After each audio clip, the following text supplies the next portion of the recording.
Okay. Greetings, brothers and sisters. Today is a day that we do not have to listen to Erica J. Kirk. It's Sunday, November 30th. So remember, I accidentally turned on a channel. That was, I was watching TV, and they were selling a cross. And they said it's $9.99, but it's really worth $120, right? And so I Googled the cross or similar ones, and I found them, and I was, making fun of it. And so since that time, I've been getting all these advertisements for crosses, which this was on Facebook.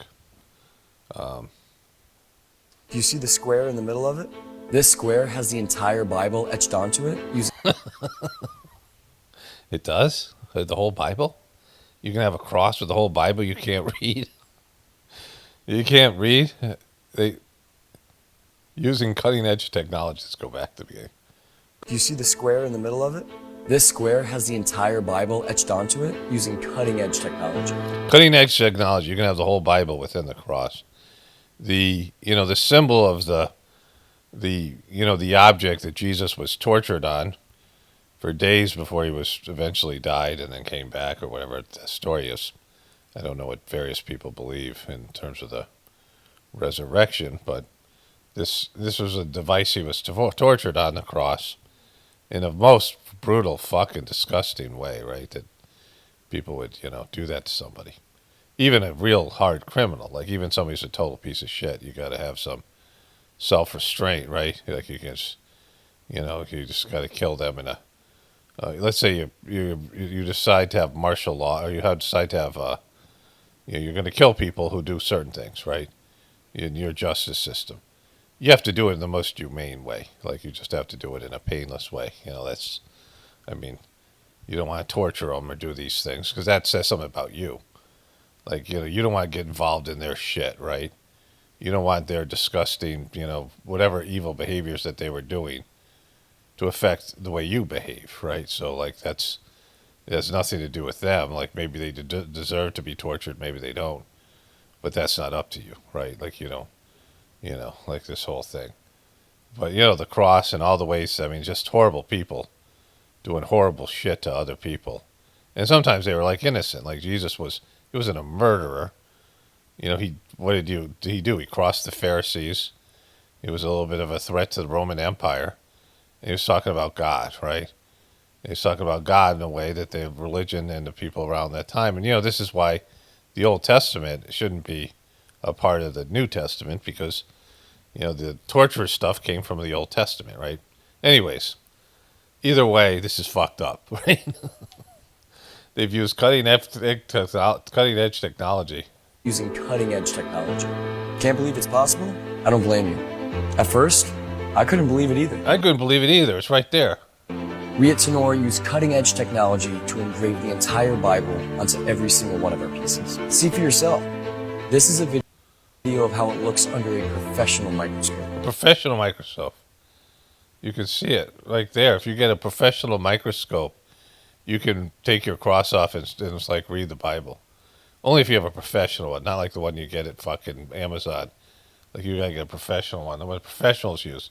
The kind of microscope they make so you can read many Bibles on your cross. Every order comes with a certificate of authenticity. It's just in case it's right there. It's authentic. From the Nanoscience Center at There it is. Look at these guys. It's one thing to wear shit on your head when you're using a professional microscope. In Tel Aviv, from the Nanoscience Center at Tel Aviv University. It comes right straight from Israel. They've made these Bibles for you to have. You have to have one of these, too. You have to have something to cover your face.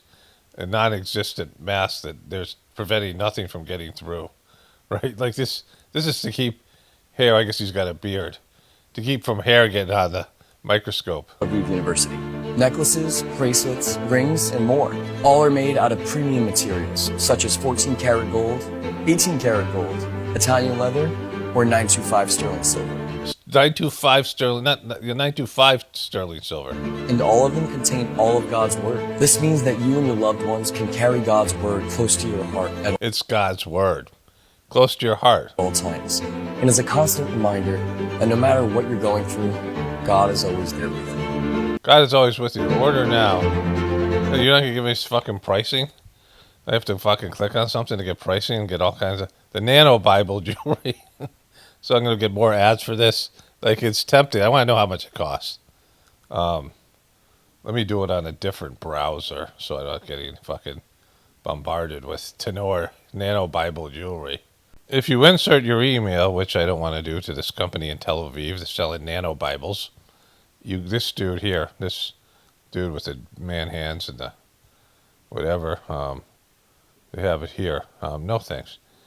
Infinity necklace, $123, usually $165.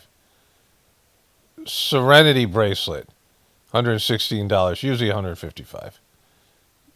Tiberius cross, it's $289, usually $362.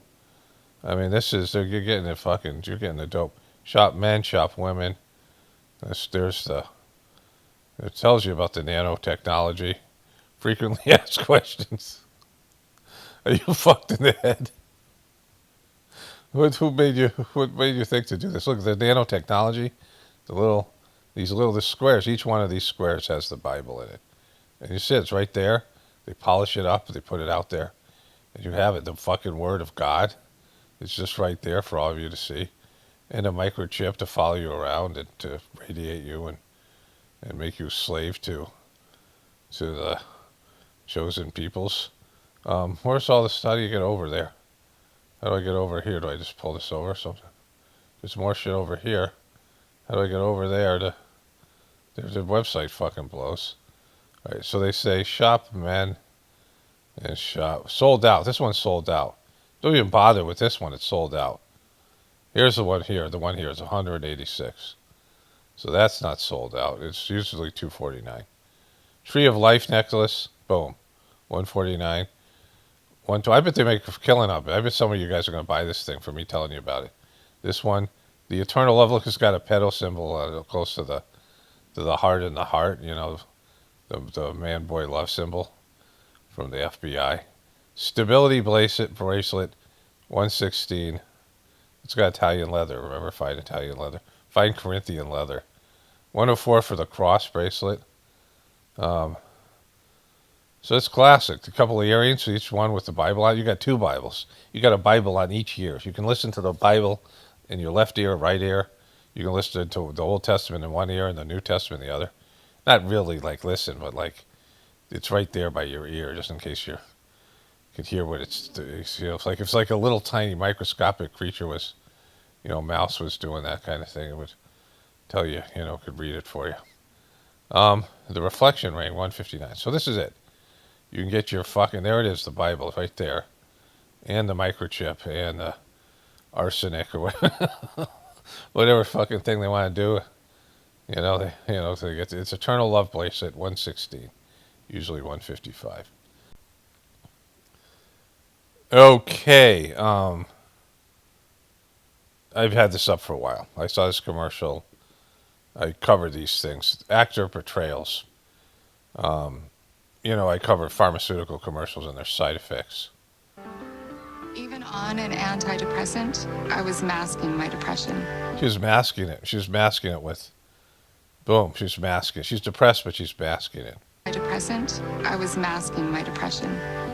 I felt I was missing out on the moments around me. So my doctor prescribed Rexulti.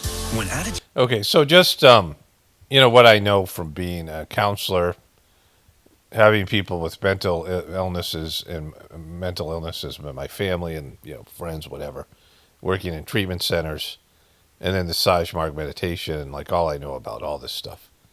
Like I think I have a unique perspective, and some of these things aren't unique. Other people say the same thing, right?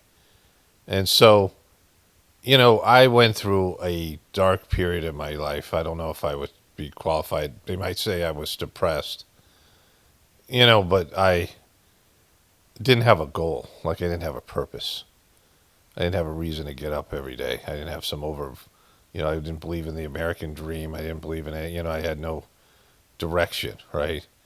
And when you have something that you are focused on, if you have goals, and the best one's a spiritual goal, because whenever I go through times, like those migraines I get, that migraine is a lack of serotonin. It's more than just the headache. It's the feeling, like the pain I can deal with.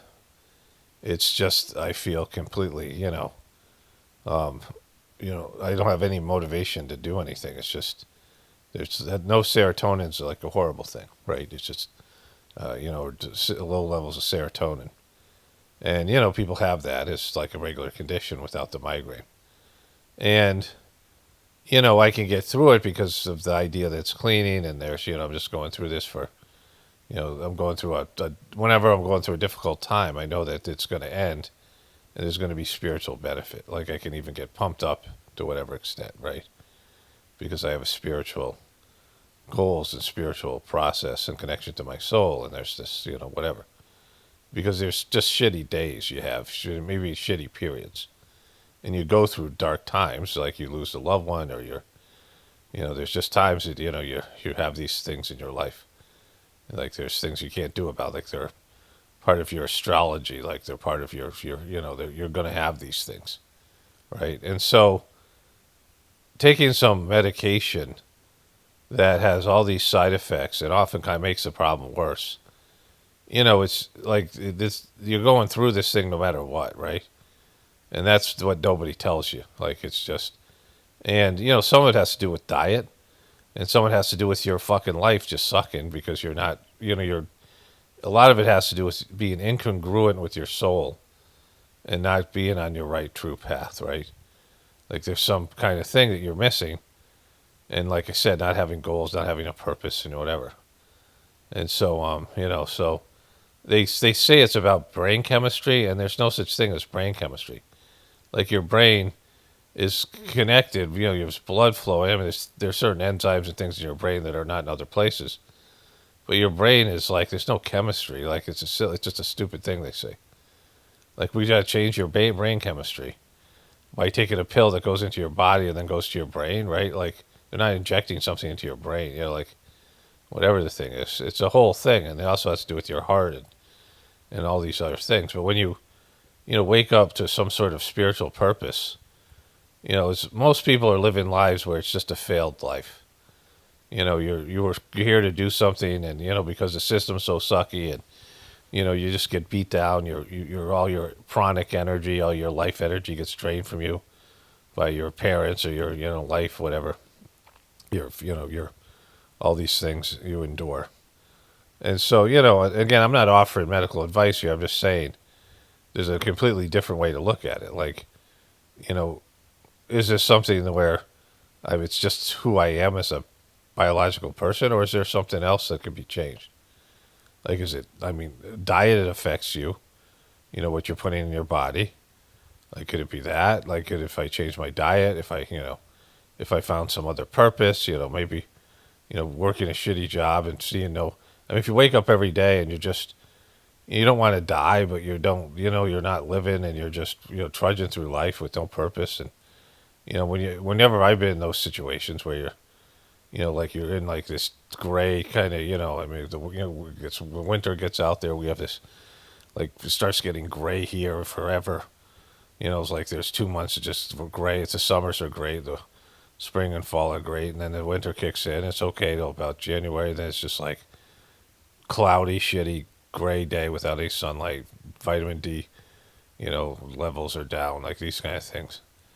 And it's just, you can't get outside and whatever it is. And then if your life sucks and you have no hope and you're just, punching the clock every day, and you got a bunch of fucking shitty rugrats running around, and your spouse sucks, and, you're putting on weight, and you're just, whatever. Like you have these things, and you're like, you're just in the doldrums, and like everyone goes through shit like that.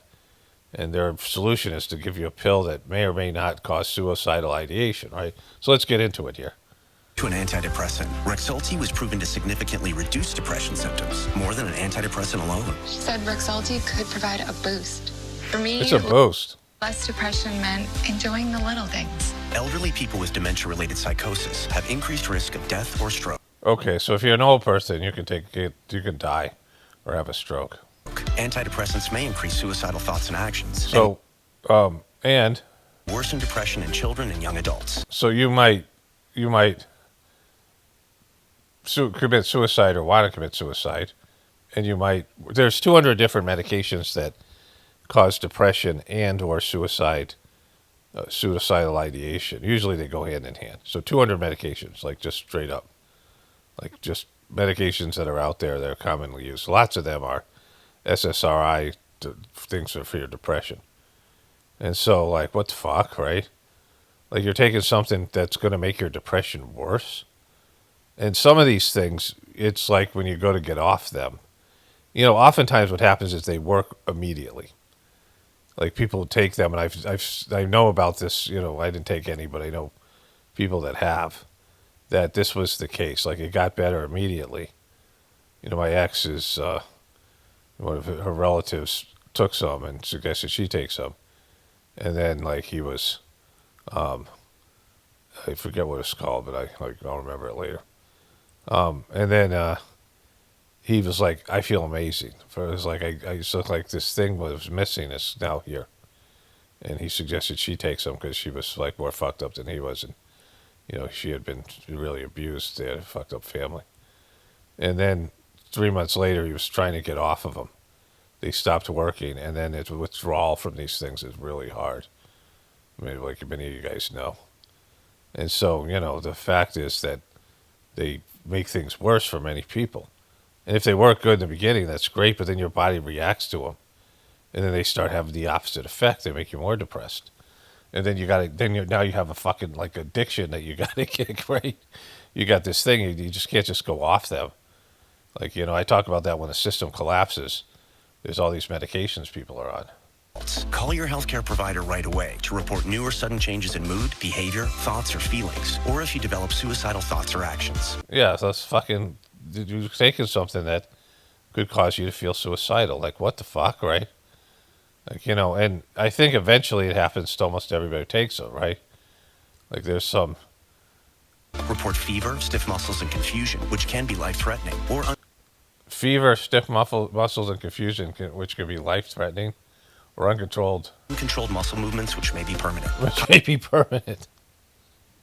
Yeah, you get off the fucking medication, but you're going to have with your depression, you now have a life of uncontrolled muscle movements. High blood sugar can lead to coma or death. High blood sugar can lead to so it could fuck up your whole thing.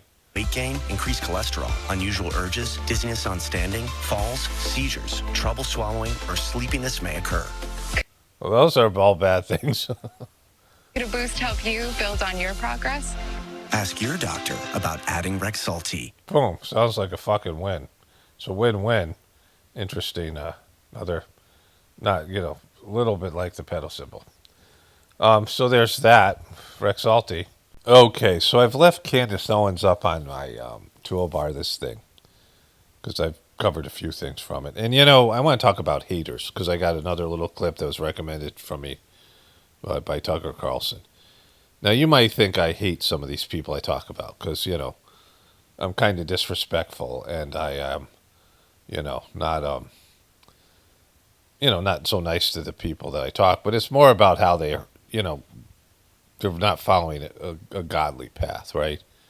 This fame and fortune and the, doing all these things. And, it doesn't matter how many people see you or if you have the number one podcast or you have, whatever, your number one movie or your number one song or you're a famous athlete, you win a championship.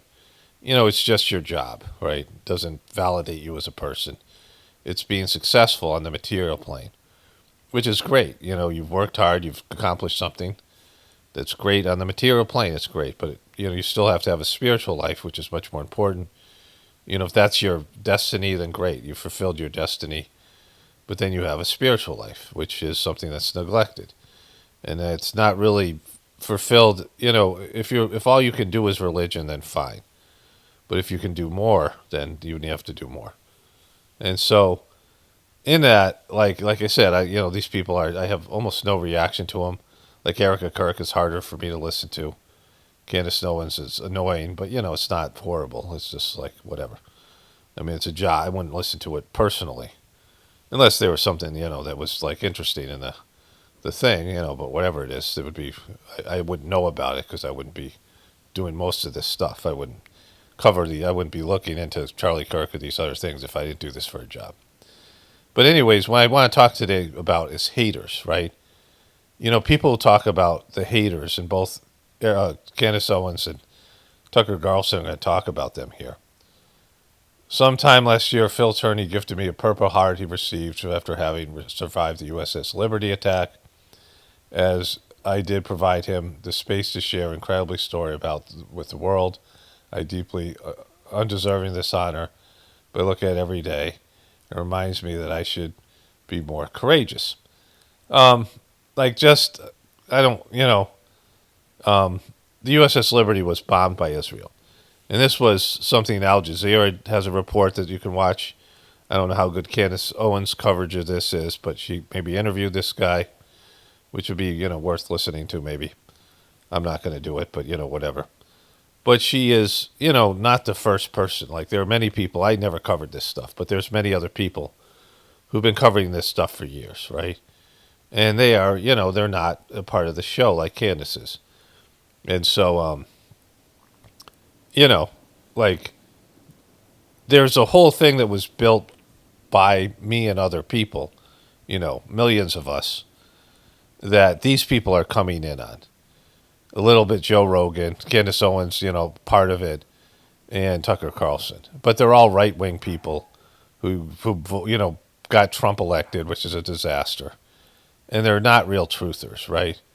They are maybe, Candace Owens is getting into the left-right paradigm stuff a little bit, but they're all, they're different versions of Alex Jones, where they're controlled and whatever it is. And, there's no acknowledgement that this was built by other people, that they weren't saying these things. Like Candace Owens didn't really become, a right-wing truther until she was doxxed by Israel, right? By that thing that happened with her and, all these people. They are, they're hijacking something that we built collectively, independent people, not just creators, but viewers. So it's millions of people. And, they're famous and they have their whatever, and they're shills and they have their, whatever they do. But, so there's that.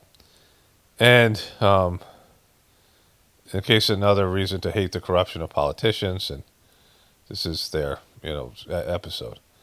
Pastor challenge, tomorrow is Sunday. I challenge you to get through any entire sermon without mentioning me or Tucker Carlson.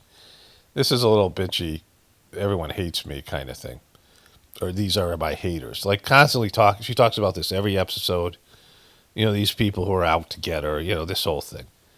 Like there was a guy who, I don't know if he makes videos anymore, he's from Boston. He used to come and comment on my channel when he was coming up, right? And then he kind of blew up. I think he ended up doing flat earth stuff, and he had more subscribers and more viewers than I did. And then, people were saying he was a parasite when he came over. He would comment on my channel, so people would watch his videos. He mentioned me, I think, in a few videos until, his channel grew bigger than mine did. I knew of him. But then somebody sent me a video of the guy, and he said he was being targeted. These people were being targeted by psychic attacks, energy weapons and things. And he's like spilled water on his computer and it started to spark. Like there's weird shit like this. We are a group of people that is not wanted. But, I barely talk about the suppression I've gotten from YouTube, and then, I get all these, I've had like 2 million comments, right? Not 2 million, it's more than that. It's probably like 10, 15 million comments, over the years. So I got 1.7 million comments, and I don't know if that's all of my videos. It means all the privatized videos, all the ones I deleted. I don't know. I think there's more, but that's a shit ton of comments, right? It's crazy. I've read pretty much most of those comments. 90% probably. And let's say 20% of them were like hateful comments, negative comments, which is, probably pretty accurate. That's 340,000 hateful comments, right? Now I read some of them occasionally and mock them or whatever because, I enjoy doing that. But, you know, I don't think about haters. Like, I don't think about having enemies or haters. I mean, there's people who hate me in my personal life, my ex and people in the Sajmar, you know, Gratefullness bullshit thing that they do. And, you know, I've got people bad mouthing me or whatever it might be. And I just don't dwell on it. Like you know, because I don't want to be defined. You know, when you're in these battles, these dramatic battles with the so-called haters, you get obsessed with it, right? And then, you know, it's a hate relationship.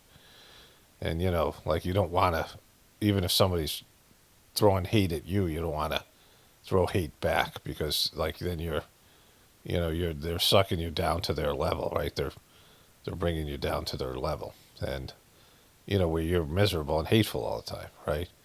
And so these people that come in and are always talking about the haters. Pastor challenge tomorrow and Sunday. I challenge you to get through an entire sermon without mentioning me or Tucker, right? And then here she posts this thing from Russell Brand. Operation Mocking Pastor has failed categorically. This is from yesterday. This is this young girl who's talking about this thing that's happening. But just constantly focus in on Israel and these people and, you know, all of it. Like she says, I want war with all of you. You know, and I'm not upset that it's happening. I'm just glad it's not me, right? Because it's, you know, like the war that she has with TPUSGAY and Erica Kirk, like they have a war where they won't name each other, right? But, you know, it's no way to live. So let's move it to Tucker Carlson here. Who are mad at me, that's really what I learned, is that the people who are mad at me call me names because that's literally all they can do. Shut up! You can't speak at that event. We don't want you on stage. We're deplatforming you. Okay, I don't care really, but like, who's saying that to you? Oh, yeah, I mean, what I don't even want to go through. I don't want to name any. Oh, fucking them. Oh, there's the haters. Oh, there's haters. You know, when people start talking about haters, right? It's the haters. You know, haters can motivate you. You know, you can have like especially on athletic, bulletin board material, where people, you read something. They talk about how Steph Curry, when he's having a shitty game, he'll go back to the locker room and look on Twitter and see all the things that people are saying about him, mocking him and things like that to motivate him to go play better or whatever. So that can be used as a motivational tool, right? There's a time where, like, I had nothing or nobody. I was going through a divorce, and my organization, my ex was bad-mouthing me in the organization, and, it was just I had really no assets or I didn't have a support system, and I was just like, fuck all y'all, like I said it all the time, and part of the the beginning of this YouTube channel was generated from that energy where I wanted to prove people wrong or whatever it was, right? That was part of the motivation, but that doesn't last. It's not real motivation, like doing it to win, like win the divorce or win the whatever it is. Like, it just doesn't last, right? You need to. It's a it's a lower level thing. It's a whatever it is. But this the haters. This is a great thing. He says something great here. I don't want to make it about me, because I'm certainly not oppressed, and you haven't impressed my spirit. You could fucking shoot me. I'm not going to impress my spirit. It's just, I'm just asking because I still see you all over the place. I saw you. Of course. Yes, he's not being censored, right? There's people who have said, I said this about Trump. When he's in jail, let me know. Like, when he's in fucking jail and he can't run for president again, or they kill him, like, let me know. Like, then I'll believe it. The 4 years of Biden presidency, when there was all these multiple lawsuits and all this stuff, it was just a way to keep Trump in the news. Making him a victim, invading Mar-a-Lago, all this stuff that was happening. It was just to keep Trump in the news, and he's president again. And now he's fucking, doing whatever the fuck he wants, right? I saw some video about how Pete Hegseth, some shitty liberal video, that he's not only, like, if they're bombing those people in the boats, which is illegal, those boats in Venezuela or whatever it is, Salvador, these places they're bombing the boats. And if they're survivors, they're also supposed to shoot them. Like they're, the planes are supposed to, and again, I don't know if that's true or not, but like if it is true, and some of it's, at least they're bombing the boats, that's illegal. It's a war crime, right? You can't do shit like that, right? You just can't think that what if it's not drug, related, and you're just some fucking fisherman. And so, Tucker Carlson and Candace Owens, she has the #1 podcast. How the fuck are you being oppressed, right? I mean, if Israel controls the media, then how are you still fucking? I mean, I get notifications for Candace Owens on both YouTube and Twitter, and I didn't even click on her Twitter thing. It just was recommended to me from other sources. Like I don't even go on Twitter. I don't. Maybe I searched her on Twitter once, or maybe I didn't. I don't remember. But either way, it hasn't been something I've been, But YouTube recommends all of her videos to me, all of them. That's how I've kept up with this thing. I'm not subscribed to her. And same thing with Tucker Carlson. I get recommended these things. I watch one video. My son was talking to me about this. And he was saying, YouTube sucks. And like all his friends, like they all know this.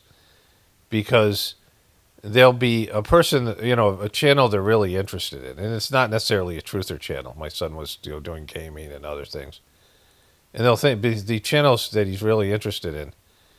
And he has to go search and find those channels. And they don't get, even if he's subscribed, he didn't get recommended. It wouldn't come up in his toolbar. But there would be a channel that he didn't really like, and he watched one little video, and they fucking recommend shit for months. And you can see it. There's certain subjects, like all my sports stuff. I watch sports stuff just to if I'm walking outside, sometimes when I'm cooking or driving, I'll listen to these like podcasts about sports, and it's just like fucking, I don't give a shit about it. But it's like totally not anything. I don't want to listen to this other stuff, right? I just, if I have to, I'll listen to something like this if I'm going to cover it. But I want to listen to it twice, right? So, and it's just something in the background. If I'm not playing music, I'll do something like that, right? And, it's kind of mindless stuff. And they love recommending that shit to me. Like I get more mindless sports shit than anything else. But Candace Owens and Tucker Carlson are the people, and now Megyn Kelly. I watched that interview with fucking Nightmare Erica Kirk and all this stuff for TPUSGAY. I get recommended that shit all the time too, right? And so, this is YouTube's pushing it out. It isn't being suppressed. It isn't being fucking, there's some channels like mine that like people have to subscribe and resubscribe and hit the notification button. They still don't get notifications. Like people are coming back now because YouTube's all of a sudden, giving a little bit more love to my channel. I could talk about every day how they fucked me over and how they've suppressed me, YouTube. When I've been a good partner to them, they've been a shitty partner to me. I barely ever talk about it because, fucking who wants to dwell on that? Like, I just, it's, and I, even talking about, hey, please subscribe and just whatever. Reminding people, like, even that would be good for my channel. Tell everyone, hey, you gotta, bookmark my channel and leave a tab open, and because they're not going to tell you about my content for various reasons. But I just don't even want to fucking talk about that shit, right? Like this, you're all over the place here. Like you guys have come in and taken something we've built and turned it to the right, just like the QBs and the flat earthers. You came in. There used to be a lot more smart, people with higher levels of consciousness, who could understand abstract thought in the truth community. And it wasn't just right-wing people, it was left-wing people. It was, people who used to be right-wing and left-wing who realized that there wasn't, it was just all bullshit, right? Now you got all this kind of fucking shit, like this fucking military fucking alcohol and fucking, these guys, they're all right-wing, whatever. They think there's some kind of right-wing solution. You guys were the biggest part of the problem when you ran the show. The Democrats now have more people, so they have a little bit more power. But, you weren't great when America wasn't great when Republicans and conservatives, Christian conservatives, ran the country. You guys created the problem now that we have with the liberals. Because you pissed too many people off and you excluded people and you were just dickish to them because you were fucking right-wing assholes, right? And so, there's no right-wing solution here. Get the fuck out of here, right? Like, don't come in like you guys are saving us from the fucking liberals and talking about all the fucking, how bad they suck and whatever it is. Take responsibility for your suckiness. Take responsibility for your fucking failed candidate in Trump. But I guess all I'm turning point saying of is, that, no, I I think haven't. you were just with Megyn Kelly and her tour, and Megyn Kelly is a tough woman, man. She's pretty tough, that Kelly's. She's for real. She's for reals. And I mean, she's more for real than people know. I'm not She's saying more for real than people. She's a piece of shit. Like, what the fuck you talking about? Like, she's pushing all this right-wing bullshit. She wouldn't come out and say Charlie Kirk was murder's fake. She wouldn't do any of that shit. She was fucking hated Trump, and Trump hated her. She left Fox News, went to MSNBC. She failed there. And now she's trying to be a truther. Like a fake one. Fuck her. Fuck you. Fuck fuck big, fuck little, fuck big, fucking little. That's a quote from the movie Cadillac Man. agrees with me on everything. The Cadillac Man, was it? Whatever, Robin Williams movie. She doesn't. And by the way, she doesn't agree with it. She's like, I don't agree with you. She says that? Whoa, woo, my bloomers are all up in the tinsel. Woo, this fucking gay ass laugh. And by the way, she doesn't agree with it. She's like, I don't agree with you. She's like that tough. She'll just tell you. But Where did you get that fucking laugh? Like, did you watch like fucking, what was that lady's name who, she was one of the, Julia Childs. Like, he laughs like Julia Child. He talks like, oh, make my souffle. you can't make Megyn Kelly take a position. You just can't. She just won't. Megyn Kelly just absolutely will not. If she agrees, Okay, let's see if I find a Julia Child. I don't know how I know Julia Child laughs because I always saw her, but the voice he uses when he laughs sounds like Julia Child. Okay, so I searched the YouTubes, the internets. I couldn't find any videos of Julia Child laughing. But she talks like he laughs, like, oh.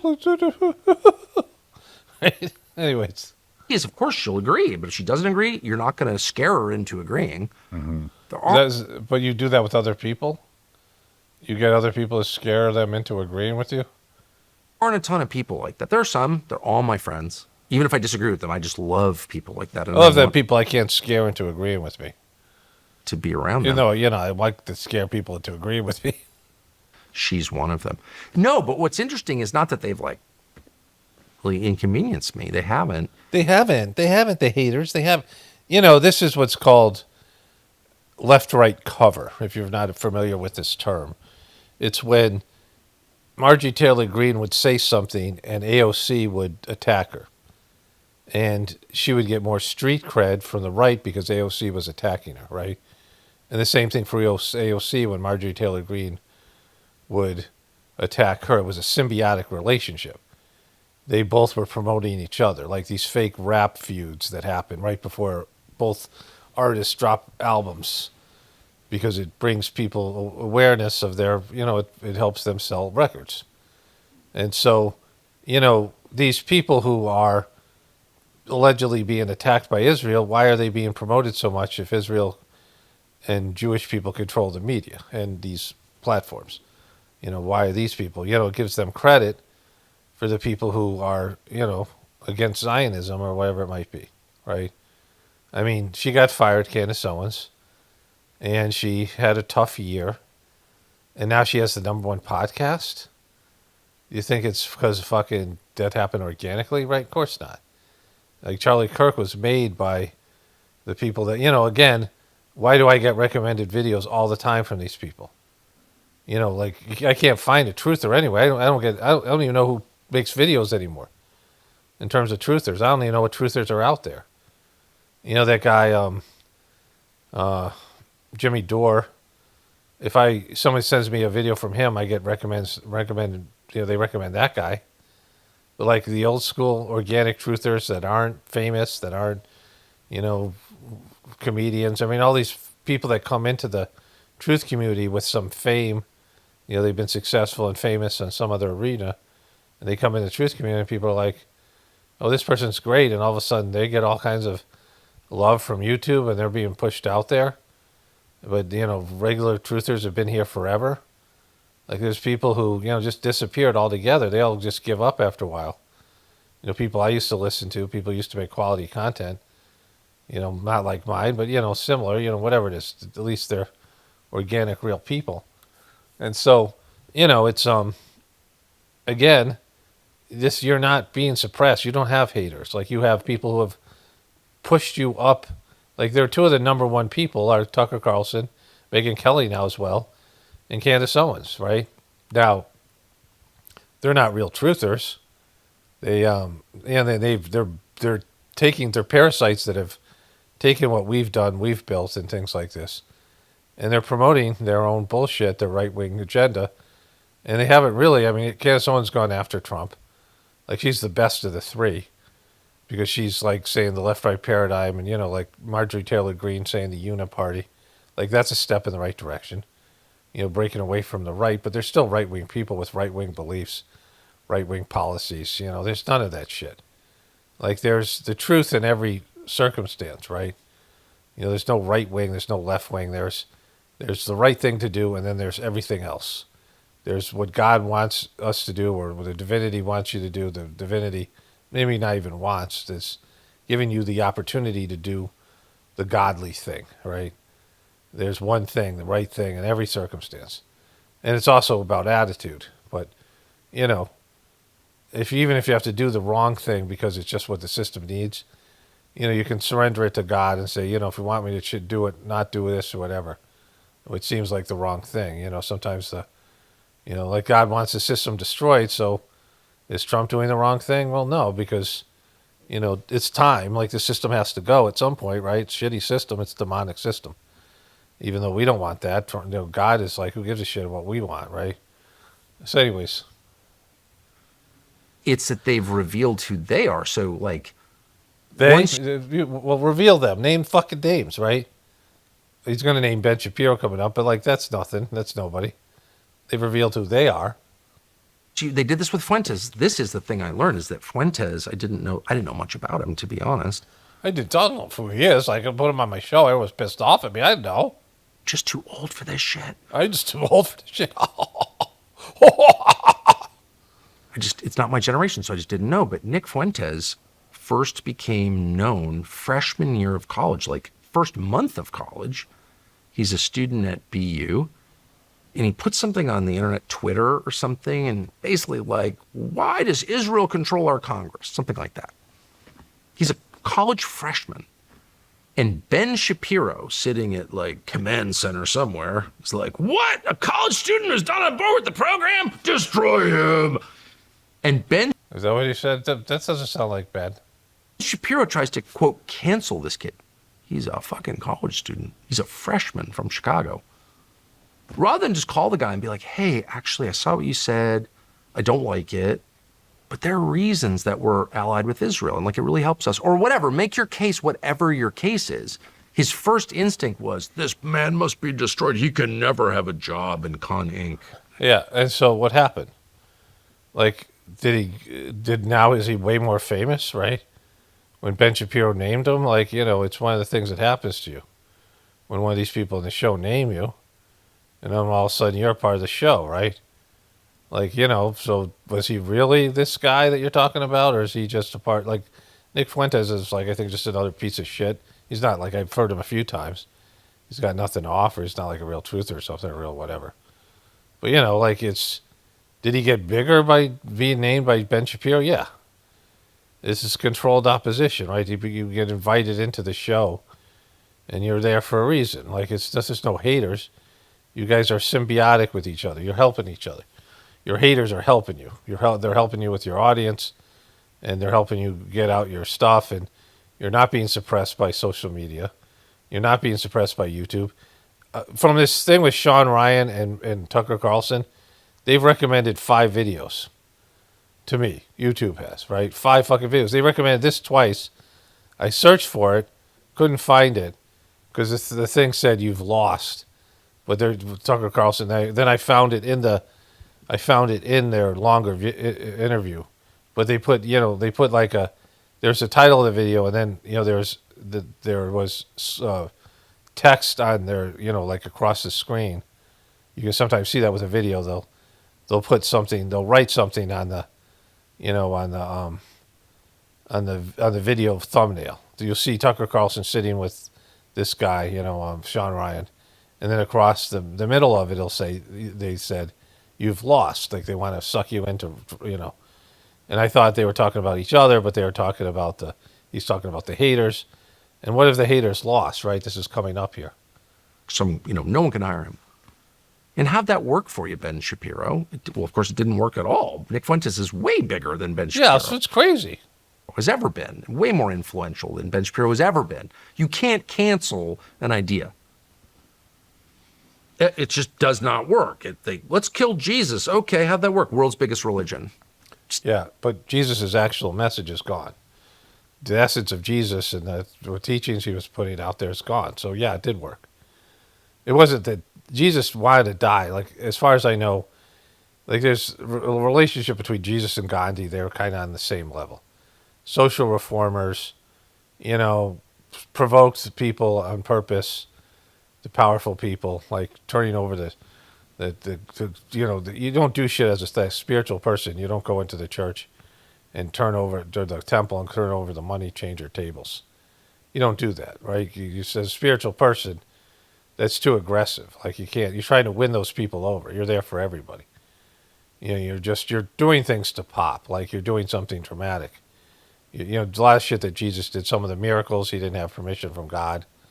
Like he had the power to do miracles. He started showing off this kind of thing. Gandhi, similar, and they did a lot of social reform stuff. Both of them were praying to die at the end.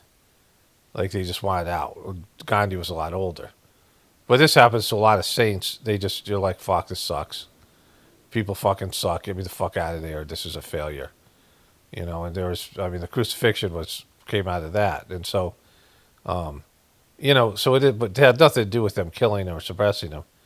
Because there's a lot of people they crucified that were spiritual, and their idea didn't fucking go anywhere. And what's Jesus' idea that you're talking about? What's his idea? Okay, let's look at our micro fucking Bibles and our crosses. It's a real success there, bro. People are wearing fucking Bibles with fucking little tiny crosses with little tiny Bibles written in there. You can only read by like a professional microscope. Doesn't work.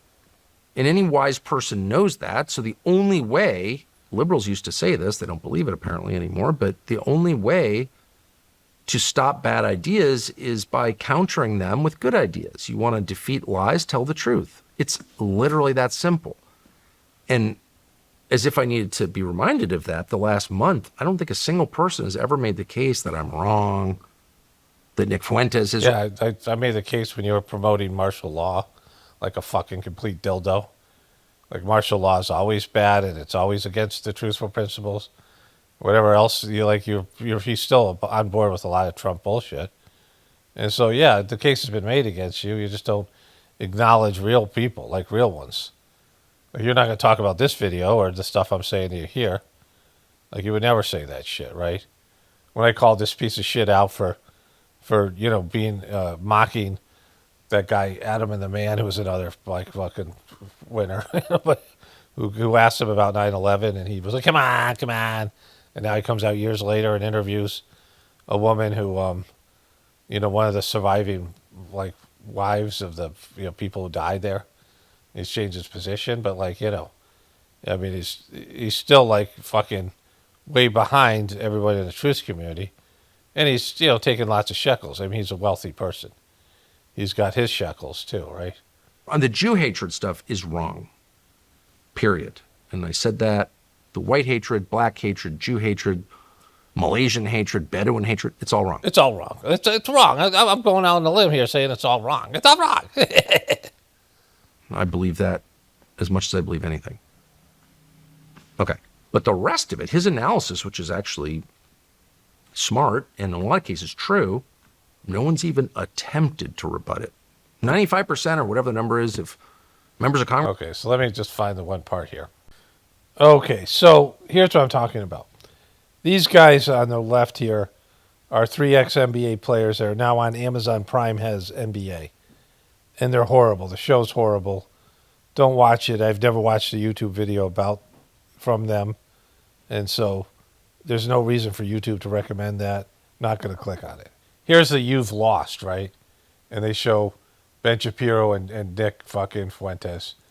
And so, like, you know, I didn't know what it was about, so I wanted to find out. Like, I saw it a day ago and I didn't click on it.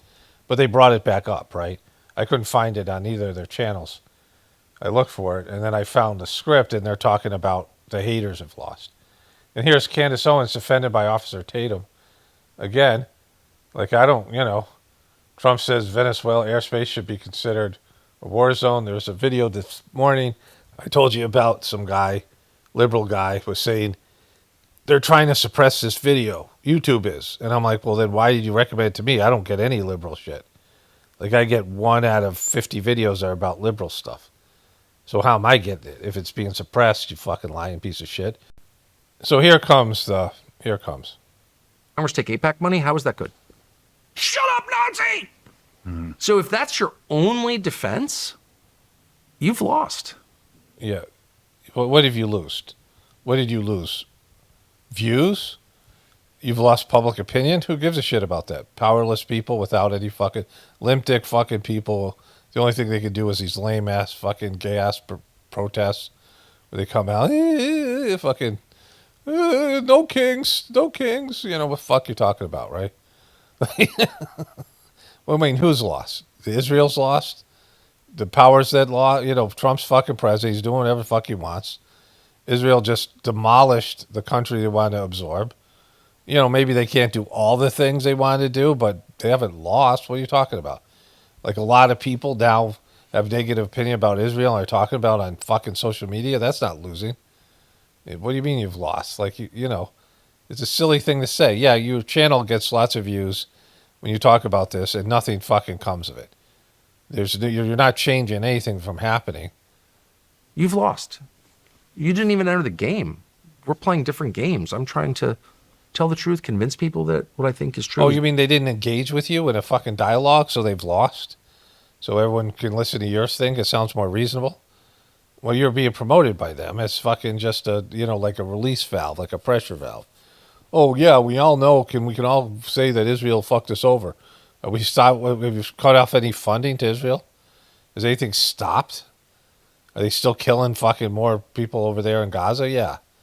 Nothing's changed. It's fucking saying, hey, did Trump say, fuck you, Israel, we're pulling back our ambassador and we're just cutting off all funding? Did that fucking happen? Your friend Trump, did he do that? Well, I mean, how did he lose? Like, what did they lose? They didn't engage with you, so you're left there sounding like you're the reasonable one, and they sound like children, and you do that goofy fucking laugh, talk about your haters. Is actually true, and you're trying to make me be quiet because you don't like it. You can shoot me, or you can shoot everybody. You can shoot me, or you can promote me and make me a very popular and rich person. I don't know which they're doing, but I'm not shot, and so I don't know. But I don't know. I don't know what's happening. I don't know the fucking thing. I don't know. My dad's in the CIA. I don't know. I don't fucking know. But it doesn't go away because the truth is an immovable object. It's just immovable. It's fucking fuck you who talk about the truth, right? Like, you have to take full responsibility for still endorsing that fake ass fucking assassination of Trump with the fucking, the WWE style ketchup gate bullshit thing that you still are saying is real. And then you have to come out and say Charlie Kirk's assassination is fake. You got to go full truth or whatever. Just, be honest about everything. Or you can't talk about certain things and say that, right? But don't come out like you're telling the truth on everything and like fucking, I mean, him and Charlie Kirk or whatever, they were admitting how wrong they were all the time, or how great Charlie Kirk was at saying he was wrong. Well, why do you have to be wrong? Like, it's not that hard to figure out the fucking bad guys, and what's going on here, right? I mean, you can make little mistakes, but the overall, it's very easy. Anybody should be able to do it, right? Jesus Christ. Okay, so the haters, like I'm over people saying the haters. I hate me, fucking hate me, and I'm getting bigger than bigger the more they hate me. I'm winning. You're not winning. No one's fucking winning. We live in, when you become a spiritual person, then you've won. When everyone in society is spiritual and connected to God and listens to the divinity within, then we've won. And it's not winning or losing. It's not competition. Then you've been successful. Humanity is failing right now. And you're part of this failure with this bullshit. We're all part of it. And so we're a failed fucking experiment. We're a failed species. We're a failed culture. We're a failed religion. We're a failed, spiritual fucking beings. We're a failed, that's the biggest one. A failed economy, debt-based economy. Everything, we're failing nature. We're failing our fellow creatures by destroying them. We're failing the habitat. We're destroying the habitat and polluting and fucking, we're parasitic. We're a cancer on this fucking planet right now. And so, like, that, you have, like, fucking a cancer on this fucking planet. We are a cancer on this fucking planet. Like, everyone should know that about themselves and say, all right, like, what can I do to be less of a cancer? Like, what can I do to head in the other direction? Just be not as bad as I was yesterday. Like, just, what can I do to like, make the world a better place, right? Personally, what can I do? Like, and it isn't just, talking bullshit on the internet, like fucking, saying words like, look at how much better I am than this fucking piece of shit over here, right? That isn't going to help anybody. And so, you have a platform, and you could tell real truth, right? Be honest about yourself and these other things, but it's just, they fucking hate us. All right, so that's this piece of shit. Let's move on. Okay, so I saw some of this a couple days ago. TPUSGAY. Now, they say it's Charlie Kirk's channel, but they've just hijacked it. Because, all the things I've talked about. But they haven't put up shit for a while. There's this one video got 55,000 views, and I don't know why. And, it's about Thanksgiving as a Christian holiday, which isn't really true. Because, there's Native Americans involved in the first Thanksgiving. They weren't Christian. Why is AI amnesty so dangerous? 3,000 views. James Comey and Letitia James are free. 3,000 views, right? 5,000 views. There's just nothing here, right? This Erica Kirk thing got 200,000 views, which is far less than Candace Owens gets. And so this is a channel dying. I saw this with Heartfulness. And when they keep on cranking out the same bullshit content and pretending that they're not losing their audience. When you're talking to people, this would be weird what I do. Because I'm talking to fucking nobody, right? I'm sitting here in my bed. My dogs may or may not have fleas. So they're not with me, even if they were. And me just talking to myself like people are listening to me, it's a weird thing. Like, I recognize it being weird. But, people do listen. And so there's people that, want to hear what I have to say. And I've done this for a number of years. But it would be weird if there's nobody here, right? Like, if nobody listened, and as you have a dwindling audience like I've experienced, you have to recognize it and acknowledge it, right? And I told all you guys about it because, people want to hear my stuff. They got to know that, like, it's failing right now, my channel. And that whatever they do, whether it be pray or whatever, put intention, and whatever they might do, people want me to continue to do this. And if it gets down to where there's nobody listening, then why would I be saying anything, right? It's silly. And so, they're not acknowledging that they're failing. In fact, they keep on talking about how it's growing and how great it is, and Charlie's Dream is never going to die. But, this is failure. This is apocalyptic type failure for this channel. Like this, when you're getting 3,000 fucking views and you have 566 million subscribers and then all the rest of it, then it's clear that you no longer don't have a channel. Like, this is nobody, you've lost people and they're not coming back. Like, what's going to make them come back? They'll stop watching. Your videos won't be recommended anymore. Maybe they'll even unsubscribe. Either way, and they'll just move on. And they'll be like, if you do recommend a video, they'll look at it. It'll be the same old bullshit that you're doing because you haven't changed anything. Whatever brought them to the channel is, it's just changed. It's gone, right? It's like Charlie's dead, and people move on, and people are probably already moving on because they realized Charlie was a piece of shit shill for for Israel and how they've changed their opinions on Israel, right? So whatever they thought about him, I mean, maybe they didn't go that far, but at least they don't feel about him like they did in the beginning. So who knows what the thing is, right? But either way, everyone knows that these guys suck. Let's go to one of these videos here. We were talking before the break about the founders and, the myth that The founders.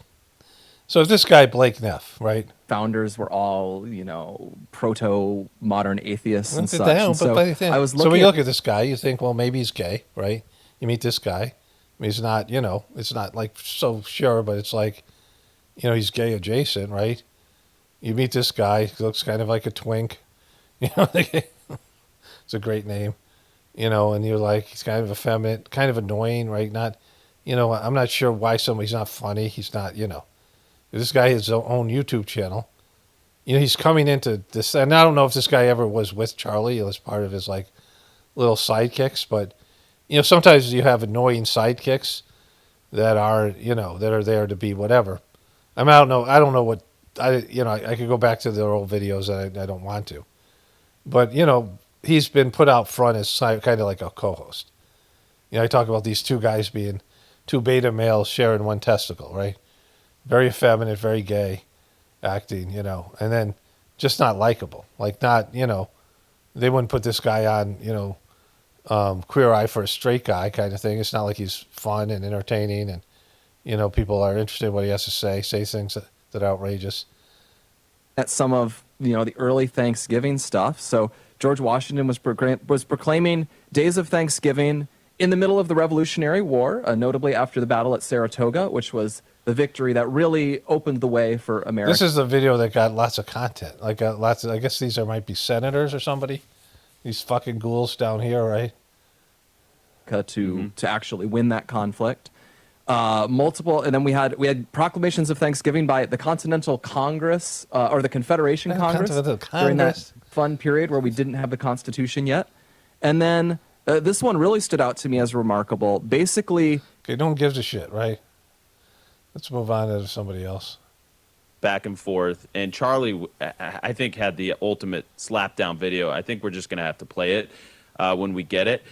Bill was. What do you mean when you get it? When are you going to get it? Is it here? America a Christian nation? Do we have Christian roots, or are we just a bunch of deists? That believe in a distant God. What is the truth? Yeah, well, Europe was Catholic, and then the Reformation started, and then you had one denomination per country. So Northern Germany. He's got the American Minute. Like you're going to get him. I mean, this got 50. This is one of their most popular videos. Bill Federer, AmericanMinute.com. In Sweden or Lutheran. Switzerland was Calvin. Yeah, okay, Calvin fucking Chris. And then taken over by the Dutch, and then taken over by the basis. So in holy shit, he's still going. And come across and go from a 10. But again, the First Amendment. All right, so holy shit. Let me look at the comments, see if there's anything worth reading here. So there's only 144 comments, right? So you understand, like the fucking that. I don't think this got 55,000 views. Like my videos got 5,000 to 10,000 views. Let's look at my videos here, right? So this is a video that got 4,000 views, 115 comments, 111, 139. Journey series I haven't released yet. This got 248, 101, right? So Journey series gets 139 and 4 comments. And so you always can tell by the amount of comments. This got 144 comments for 55,000 views. So that's weird. Like that's, in terms of like my videos are getting 5,000.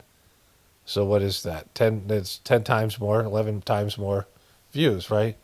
So, and here are the comments. Thanksgiving wasn't originally a Christian holiday. The 2001 Plymouth Rock Feast was a harvest celebration between English settlers and the Wampanoag people. It was communal expression of gratitude, not formally religious rite. In my religion, we are grateful every day. There are special prayers of gratitude when someone wakes up. So as a Native American, we are not supposed to celebrate Thanksgiving. This channel should not have content until we know the truth. Show some respect. Charlie Kirk lives forever in my heart. I was baptized at 55 and my husband passed away. Christ is my Savior. then why doesn't every other predominantly Christian nation celebrate it? Thanksgiving is inherently American. Separate the two, please. For the love of God, America is not only one place or the most superior on this planet. Today's Thanksgiving, I'm grateful that we had Charlie Kirk. Happy Thanksgiving. And rest in peace, Charlie Kirk, a patriot who stood tall like no one ever has before. Charlie Kirk was absolute hero. Thanks for all you've done for the youth of America, Charlie. Never forgotten. It's comforting to know he's looking up at us even now. Shouldn't it be down? It's only a couple days ago I wondered how long it would be before Thanksgiving would be recognized as a Christian-based holiday. Surely the destruction of Thanksgiving is sadly at hand. Again, that seemed like started off like he was agreeing with them and then wasn't. If you do not believe in the way of the king did, exactly why we're a secular country, just replace king with government. Let's pray for Candace Owens. She is the truth seeker. May truth prevail for Charlie XX. Charlie, is that kisses or hugs or something? You used 2 separate clips of Charlie in the beginning and tried to send out a message. You guys are getting embarrassing at this point. I thought you got assassinated. It's a holiday with pagan-based tradition. How is that Christian? If he was so great, then why preach hate? So if the land belongs to the various Native American tribes, does that mean no other outsiders were ever allowed to arrive and settle? So for the past 500 to 550 years to present day, U.S. would be mostly empty with just natives and buffalo. Way to isolate the holiday. Awareness is so they get there hasn't been one positive comment saying, "Hey Blake, you make a lot of sense. I'm a big fan." Hey Andrew, you've got lots of testosterone and you're a manly man. Nobody thought you two guys are gay. And the other guy that's rambling on about the holiday, it's got 55,000 views and fucking nobody likes this video. Not one person. Not one person saying, "Stop the grifting. Let Charlie rest in peace. Do you have no shame, TPUSGAY? Charlie, we miss you dearly." I mean, it's all about either they miss Charlie or you guys suck and your videos suck. Herberanium, and again, they read these comments. So they're like, all right, this video got a lot of views. And everyone at TPUSGAY has to read these comments and see what's going on. Like, if it's not, some of it, they have to understand some of it. Herberanium, word heraldic, classified mainly as a genre of literature, historically, coat of arms, most often appear a form of collective of noble coats of arms. Okay, I can't go on with this. I don't even know where he's going with that. I can already hear atheists calling us re-drummers because of what the Europeans did. I guess that's maybe a positive comment, but not really. Thanksgiving is an American holiday, not a Christian holiday. However, if you want to bring religion into it, the Pilgrims were not Christians. I was born again Christian. I'm so tired of these Christian nationalists rewriting American history. R.I.P. Charlie Kirk, bless his soul. Wrong, we are a secular society. Stop lying. Nobody's fucking giving these guys any love whatsoever. Whatever happened to this guy? The deep dive into faith of the founders was fascinating. Thanks. Hugh, boom, right here. This guy, 20 comments in. Sorry, but Thanksgiving is not a Christian holiday. Well, we need to have a religion day. Thanksgiving is about football. Okay, so there's someone maybe sort of kind of on their side. Thank God this guy can't spread his bigotry anymore. That's somebody who doesn't like Charlie Kirk. And then this is, again, happy Thanksgiving, Charlie. We think of you every day and stand by your wife. Well, don't speak for yourself, person. So you get the rest of it. It's just they're all fucking, thank God we still have Beavis and Butthead. I think that's what referred to those two guys that are sergeants. So, this is a failed channel. So this was a successful channel under Charlie Kirk, right? You go back to let's go back to his days of this is right after he died a month ago. Even then they were getting 40,000, 100,000, 21,000. This 50 whatever it is, 58,000. There's no single digit views, right? 28,000, right? Even these clowns, that guy with the fucking hat. So 300,000. I mean, these are after Charlie died. Erica Kirk, 192,000. 5 million on Charlie. Hands out huge at university. This is 2 months ago. He got 5 million views on this. This was when Charlie was still alive, right?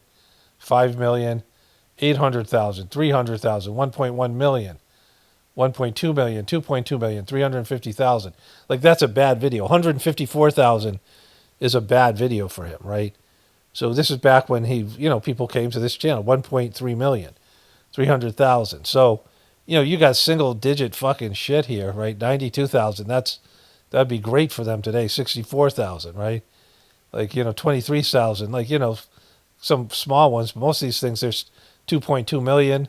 I mean, most of these things are, a lot of views. 400,000, 62,000. So, this was a vibrant channel, which had big videos that are basically viral videos. 2 million views is like a viral video. And then, wherever else he was going out and doing live performances. And again, he was funded by Israel. It wasn't like he was some great person who made it on his own and, whatever. But he landed, and this thing was, when it's its heyday, when they were trying to get Trump elected, and no one knew what kind of piece of shit Trump was going to be. They did a thing about him on South Park and whatever, which they called him a master debater, but he said he liked being on South Park. He wasn't pissed about it. And so this, you go from this, right? You go from where he's getting, at least 50,000 views. I mean, I'm sure the average is probably around 100, 200,000 views. They would have an average. And, he had good watch time, which is another factor. Like, people didn't come over and leave a comment and not even watch most of the video and tell them they suck. And so, his live videos got even more. Like, those got the millions. And so, you had this kind of thing, right? And they're happy. They're like, this is being successful. So Charlie gets whacked. And then they have a little bit of people coming and seeing, all right, what's the channel going to be like afterwards? And they don't like you. They don't like Andrew or Blake. They don't like Mikey, whatever his name is, Mikey McCoy. They don't like any of these people. They don't believe the official story. They're all over at Candace. Listen to her shit on TPUSGay. And now you're fucked. Like, you got a big fucking organization, 450 employees. You get $70 million of, new Israeli money to make sure that you guys don't follow through on Charlie's, path that he was on before he died about cutting ties with Israel. You get a bunch of, some of the money is martyr money. And then you're like, all right, what do we got now? We got nothing. We wrecked our brand. And how do you make it better? Like, people looking at us and saying we suck. The overwhelming message is we suck. We have no fans. Nobody fucking likes us. Nobody wants to fucking listen to us.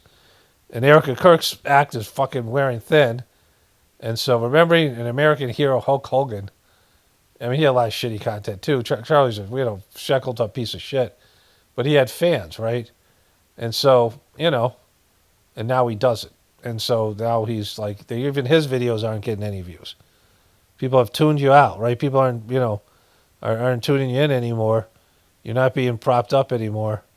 And so even 4 months ago, he had Josh Hammer on and these fucking shills.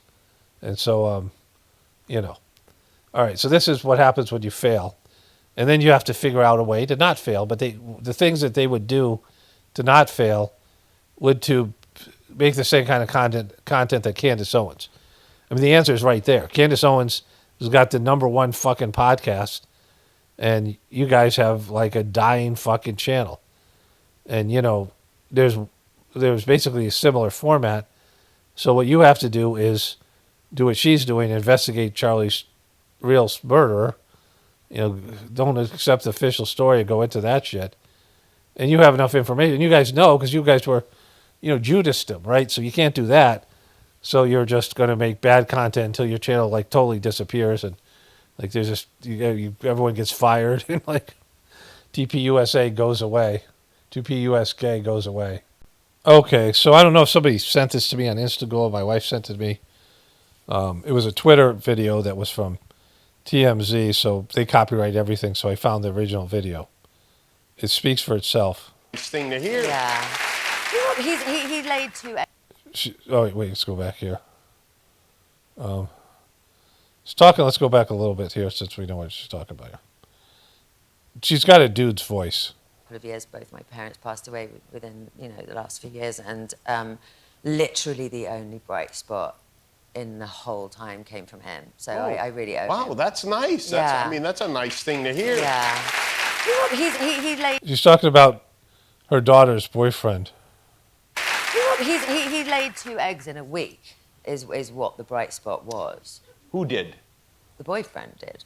He laid 2 eggs in a week. Is that a British thing? Well, no, he's from New Jersey. He's a Jew from New Jersey, and I thought possibly it was what? That, but I haven't met any other Jews from New Jersey who've done that. Could we rewind for just a moment? Yes.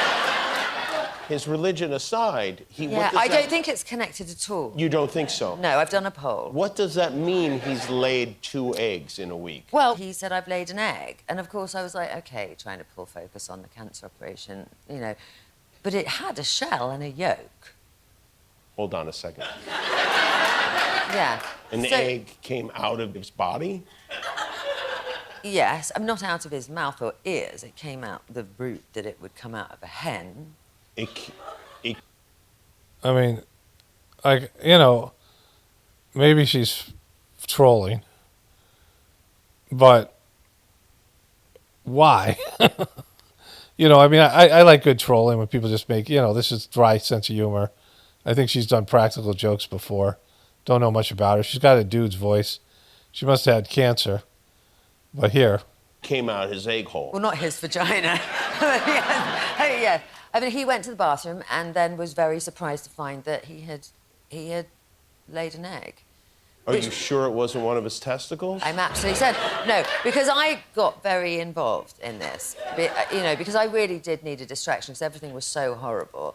You needed a distraction. I am completely now. There will be no other topics, by the way. So the first time it happened, he was genuinely scared, and he was like, "It's got a full shell, it's got a yolk, and what? It's the size of a bird." Well, he crushed it. Yes, he crushed it to see what was inside. A yolk was inside, like a hard-boiled one too. So it kind of cooked inside him. Well, that would make sense. Yeah. I thought at first, okay, this is a little bit embellished. Like, obviously, he can't be. Like, this doesn't happen, right? Right. So, and also, there was a lot going on in my family, so I kind of, went, okay, well, boyfriend's laid an egg, whatever. And then, a week later, when my daughter was flying back to New York, which is where she lives, I got a text. Was she flying on? Is he flying her? Or is this on a plane? One day I'm hoping this is going to happen, yeah. I mean, exactly. So anyway, she's back, she's in an airplane, and then I get a text going, oh my God, he's done it again. And now he's really freaking out. And, he's allergic to tree nuts. So we've had some emergencies, but this was more intense than the tree nut emergency. All right, so, I mean, she's an actress and whatever. But this is what she's saying, right? So this is the event, I think the one where the hug was, right? University of Mississippi, was that where they were? Whatever. Anyways, let's see what he had to say. I could go back and Google, I could do some, go to Gemini or fucking ChatGTP and ask about if humans can lay eggs. And just say, was there any truth to this? But I mean, I just don't have the time for it. Like, the interest. Like, I mean, she said what she said, and whatever she's doing, whether she's just dry humor and she's trolling, or who knows? Maybe he laid maybe that guy laid an egg, right? Maybe that happened. Work within the political constraints that we have. Now, here, let me just say something about this. And somebody asked me earlier about my Christian values. Is University of Mississippi Old Miss? And one of the points. Don't tell me. Don't care. Don't need to know. I can. And ChatGTP, is University of Mississippi also known as Old Miss? It's working on it. It's fucking working on it. Yes. Yes, it is. Yes. Okay. Fuck you. It is. I made is that when the settlers came to the New World, they found a very widespread child sacrifice. I imagine there are some people who don't agree with my view on the pro-life issue. Let me just make an observation. If you go to historical archaeological sites where there were brothels, and the two oldest businesses in the world are gambling and prostitution, so there were brothels even in very ancient civilizations. If you go back to ancient brothels and you dig up the bones of the women who are working in these places, you will very often find a lot of children who were buried with them. And the answer is that whenever a society decides to discard innocent babies, they also don't treat their women very well. And whenever a society mistreats its women, it is very often the babies who come right after that.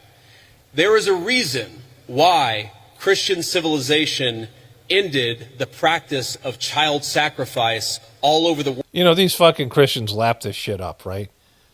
I mean, the Old Testament and the child sacrifices that were in that, the kind of shit that they were doing, and the bird sacrifices and the rest of it, right?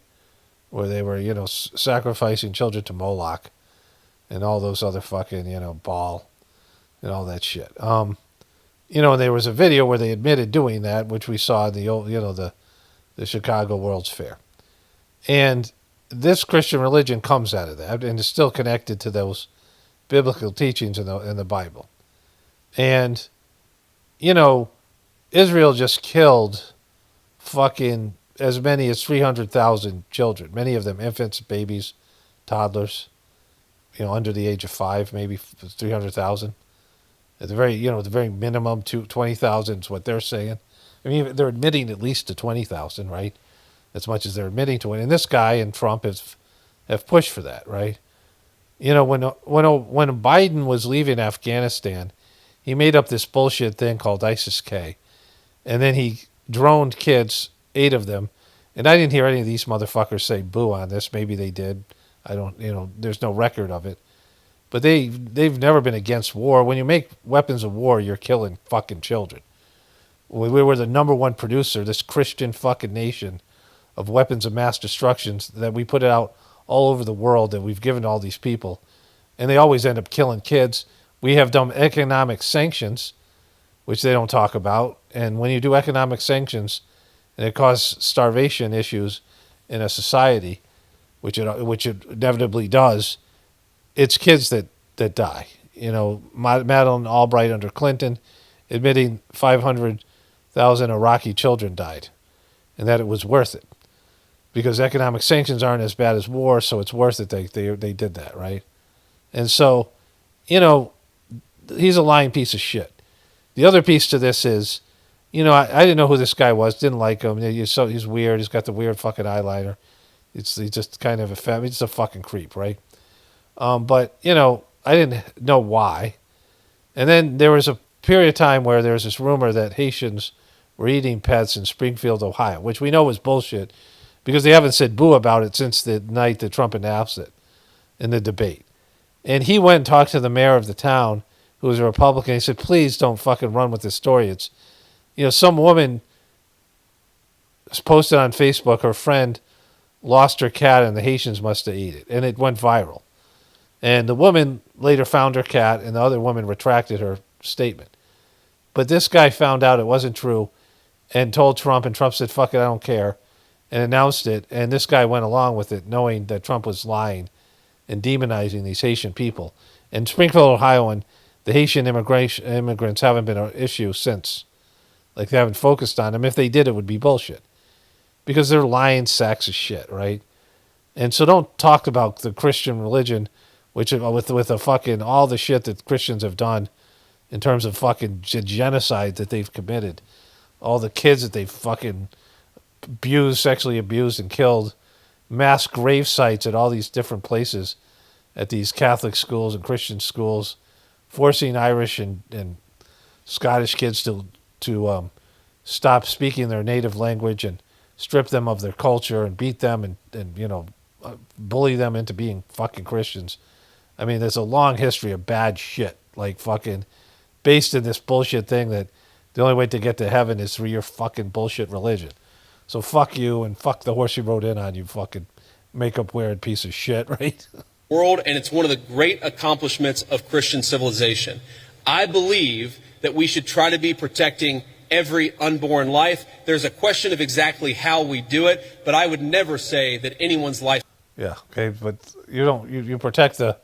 You're trying to protect the aborted fetuses, which is a good thing. You know, that's murder also, but you're not really. And then then you kill them later on, right? I mean, so fuck you. I don't know who sent this to me. Northern lights are being seen across much of the United States for the second time in a row, reaching as far as Texas. If you have any photos, feel free to share them and be sure to include your location too. Okay, so I don't see there's more photos. Here it is, and I don't know where that is. That might be somebody's name. There's a Wayfair. There's some of the Northern Lights at Wayfair. Philadelphia. Dallas. Good on you, bro. So there's that. Here's some people. East Tennessee. East Tennessee. Great state. Tennessee's all their parks are state parks are free. Whenever my wife and I drive through the state, we're very happy to be in Tennessee. Seems like a beautiful state. Tennessee. And so I've talked about this in the past. There is a Whispers of the Brighter World, these channeled messages in Sajmark, where we talk about when the poles reverse themselves. And long before I heard that, I saw like one of those nature shows, and it talked about how the magnetic poles reverse themselves every 200,000 years. And it had been like 250,000 years, and this was an old TV program. Look at these two clowns. And so this looks a little bit fake, but some of these things might be fake. Wisconsin. And they said one of the ways you can tell it's going to happen is the poles start to fluctuate and the northern lights start moving all around the world. You can see them everywhere. Because the magnetic field is starting to fluctuate. And so then when it flips, who knows what it's going to do? They have no idea what it's going to do. It might wipe out all electronic data. I mean, it's going to send it's going to, north becomes south and south becomes north. And again, it happens every 200,000 years for whatever reason. And then I saw the Whispers of the Brighter World. Before I saw Whispers of the Brighter World, there's a guy called Matt Stein. He's a MIT professor, and he wrote a book called 100 Chernobyls. And he said when the magnetic field flips, it allows solar flares to come in, and they could wipe out our electrical grid and take down all the nuclear power plants because they only have a week's worth of electricity in terms of generators. And if the grid goes down and they can't, do anything about it, this one's not, these nuclear power plants will all start exploding, going, fucking Chernobyl and, these things. So there's some worry about what's going to happen. And this does happen because this was not a political thing that I saw. And that I've read it from multiple sources. And we now see one of the signs where people are seeing the northern lights in various places. So, that's what's up. So, I've talked about birth rate too before. This has been a big topic. And if your birth rate goes below 2.0, you're fucked. You reach a certain level and you're never going to replace your population. And that's happening to white people all over the world. In Europe, in America, they're not reproducing. And in Italy, it's one of the worst places. The Italian men are like, they've stopped getting married, and they live with their moms till they're 50 because their moms take care of them, and there's a whole thing there. Italy's birth rate has dropped to a record low 1.13 children per woman, with only, what is that, 3 million? Is that 3 million? 370,000 babies born last year, lowest since 1961. Experts warn the decline is getting worse and shows no sign of recovery, creating a challenge for Italy's future. There's no future for Italy. fuck you talking about? It's done. You can't. They've gone beyond a certain level. This happens in animals and people, and you have to have a replacement population, and they're not doing it. And so, I mean, they're done, right? And this happened to lots of different white people. White people aren't having as many babies, and white people are disappearing from this planet. Good fucking riddance.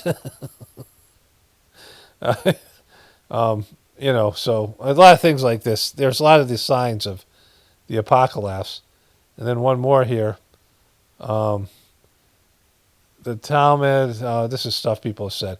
Don't know if this is true. I didn't fact check it. The best of the Gentiles should all be killed, even if we are not in a time of war. The children of Gentiles are more closely related to donkeys and horses than to humans. Gentiles are considered beasts, and only Jews are considered humans. Man, a Jew cannot marry a Gentile girl, but we can take them captive in war and rape them if their evil inclination overcomes them.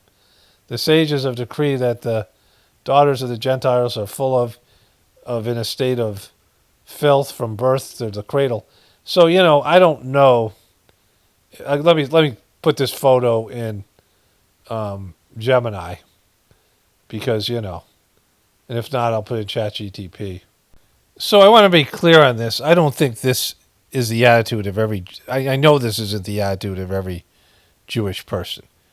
Like, most Jewish people have never heard these things. If they did, whatever, right?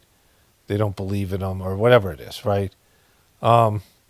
This is the second image. I could read the first one. It's important to understand that virtually all claims of this nature are taken severely out of context, selectively quoted, or based on mistranslation, misunderstanding of the ancient language. Jewish scholars universally reject the interpretation that the Talmud teaches that Gentiles should be hated or harmed. The vast majority of these texts are centuries-old legal and ethical discussions and are not statements of modern theology or practice. The best of the Gentiles should all be killed, even if we are not in a time of war. This is the most notorious quote used in an anti-Semitic literature. It comes from a minor medieval tractate, not the main Talmud. It is a polemical statement made in a context of self-defense and persecution in an ancient world, specifically regarding the dangerous apostates of the enemies, and is universally rejected by mainstream rabbinic law as a rule of conduct. So it's true. Like, that's a lot of words for saying that it's not, I mean, not that this represents all teachings about Jewish people's feeling about Gentiles, but this exists somewhere. Like, everyone has their hate mongers. Everyone has their radicals. So this is, again, this doesn't define Judaism, like I said. But, again, it's not saying these are false. It's kind of, trying to say all these things, This claims made in the image are drawn from anti-Semitic sources that compile highly selective and decontextualized quotes from ancient religious literature and falsely portray Judaism as a teaching of hatred or violence towards non-Jews. If you are interested in genuine Jewish teachings on ethics, compassion, and treatment of non-Jews, I would be happy to provide you references to the mainstream principle of the Torah and the Talmud. No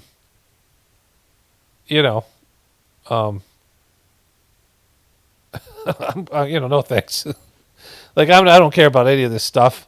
People send me these things, and I know that they're not. That people do take things out of context, or whatever it is, right? They want to demonize groups of people, but these people just committed a genocide against the Palestinian children. So it's it is whatever it is. Like, it isn't, it isn't accurate. It isn't like you can read those things and you have the whole gamut of Jewish people's attitude towards non-Jewish people. But you do see this within the Bible, the Old Testament itself. It all these things. But anyways, let's move on. So I want to show you this. I do this gratefulness meditation. It's just my way of doing the Sajmarg meditation, and I just call it gratefulness meditation because I can't call it Sajmarg because that already exists. And is owned by Heartfulness, even though Heartfulness doesn't use it. And I put gratefulness with two L's, right? Gratefulness. So it would stand out and it would be easier for people to search it because I knew my channel would be hidden and buried just because it's associated with my other channel. It's from the same account. And so when I do these videos, when I do these meditations myself, I have to search for my channel. And it knows what I want because I always go to my channel, right? And I find the playlist and then I do one of the sittings or I do the Tuesday sitting, depending on which. And anyways, my channel's always on top because it knows what I'm looking for. Then it has a bunch of other bullshit that I don't. And so this is a video, 10-minute guided meditation for gratitude. Embrace deep gratitude, 13,000 views. Gratitude meditation, law of attraction, subconscious reprogramming, 210,000 views. This is all new age bullshit. There was one that had 16 million views. I didn't get a picture of that, but you get the idea. And this one here, gratitude affirmation practice, minute meditation, 39,000 views. I could have went through and took a bunch more photographs, but there's, videos that get millions of views, hundreds of thousands of views, and then my channel gets the meditation videos. I can pull it up right now. The meditation videos get, I'm looking at here, I gotta go to the channel here. My meditation videos get, I don't know, between, here, let me look. I'm at the wrong spot here. My last individual sitting video got 77 views, which is great. The one before it, 104. The one before that, 96. So I'm really happy with those numbers. I'm glad that there's, around 100 people that come and regularly do the meditation, right? And that's astounding. I mean, there was, in my heyday, there was about 1,000 people that did Sajmarg here in America. Give or take. People who were real devoted people who were really into it. 1,000 at best, right? And of Americans, there's about 400, like American, not Indian Americans. There's a lot of Indian people from India, but in terms of Americans, so that's like wonderful numbers for America, given that there's no master and, no preceptors, and you guys who know the system, you go to preceptor to get these sittings. And so these sittings, you sit for a half hour on your own. There's no mantra, there's no guided meditation. You play the video, and it's not that the sitting comes through the video, but it's there. The sitting's coming through the etheric world. And you receive transmission, and then, which is divine love, God's divine love. And then there's a cleaning that happens in the heart region, mostly, but, cleaning on your etheric, your spiritual body, your subtle bodies, your etheric essence. And then there's the transmission given at the end. And so it's a tough meditation for people because you're not talked to. There's no guided meditation. They're not telling what to do. There's no mantra to repeat over and over again, which none of these things fucking work. Not at least work as good as this. So if you burn incense and you sit in a spiritual location, relaxing place, you go to the ocean, of course it's easier to meditate in certain places because there's better spiritual energy. But if they play music and people talk to you in an ASMR voice, it feels good and it helps you feel guided, but that's coming from something external, right? If you take ayahuasca, you take some sort of drug, DMT, that might bring you to a spiritual state, depending, but it's something external and it's physical. It's something that's going into your physical body and changing your level of comprehension, maybe. It's a neurotoxin that's affecting something, like when you drink alcohol and, drink alcohol or you take drugs or whatever. I don't know exactly what all of those things do. But most of these new age things, it's a way for people to make a quick buck, and it might make people feel a little bit better. It might reduce your stress level. It might make you feel relaxed. I mean, if you've done any of these things, you've had whatever experience you have. I've done guided meditations before.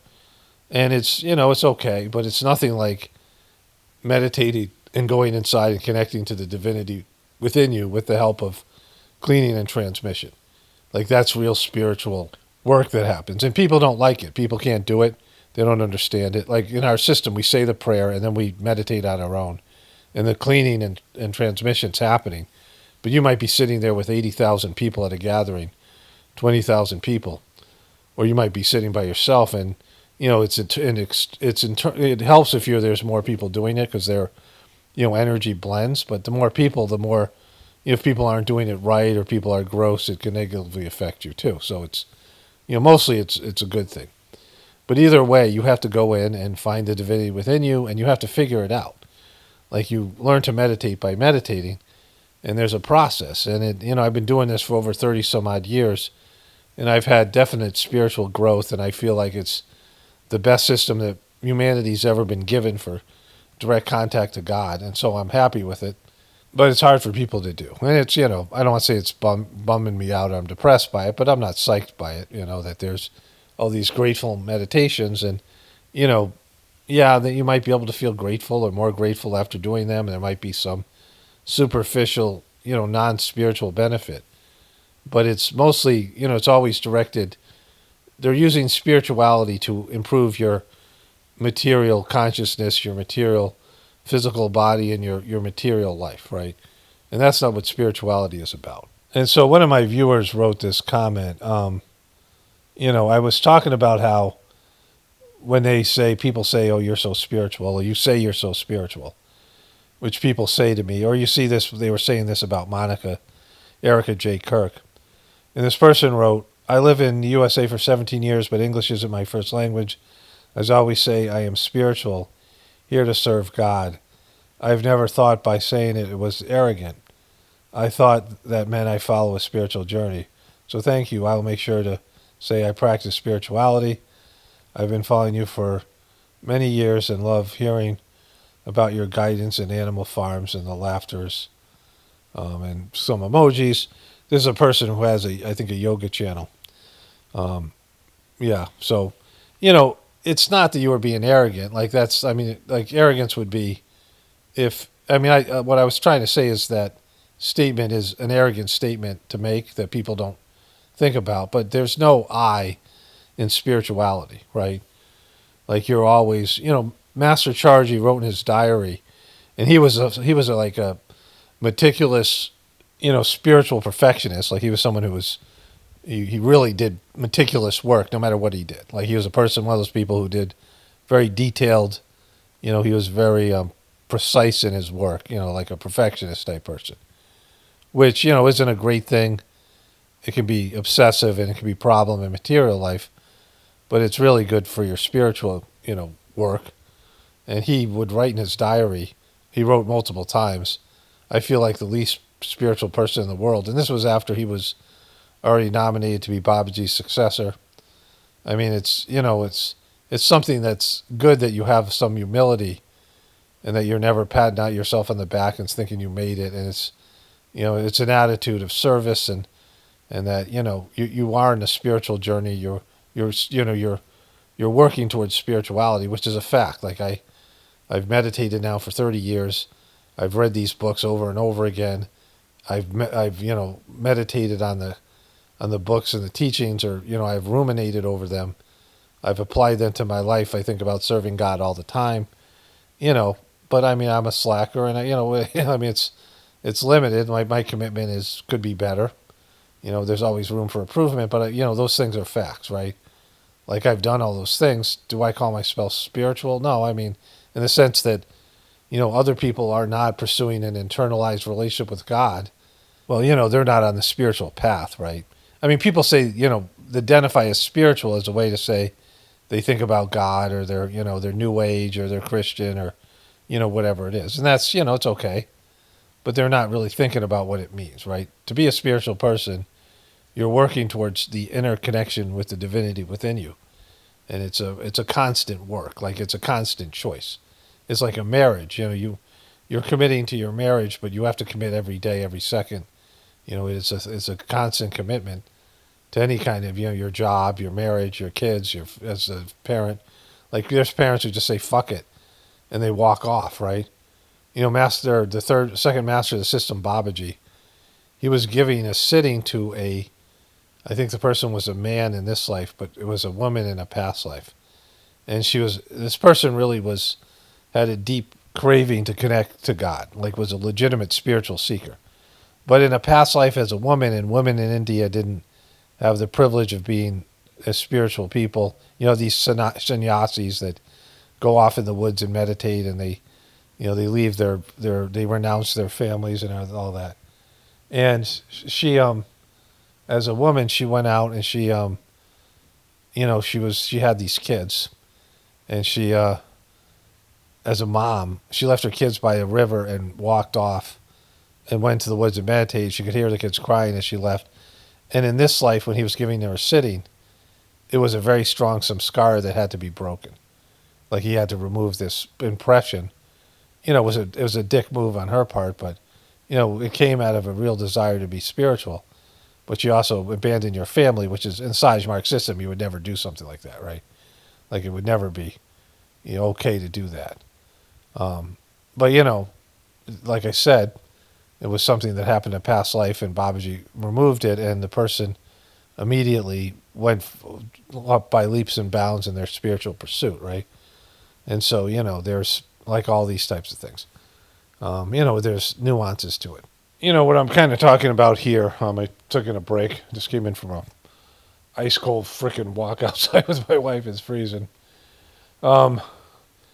is the, if someone's having like a dating profile, or they write under, their social media or something, and they write, I'm spiritual, like, things like that, or, maybe even on it's like some way people have defined themselves, which is, you're trying to communicate something to somebody else, but ultimately it's like what God decides, right?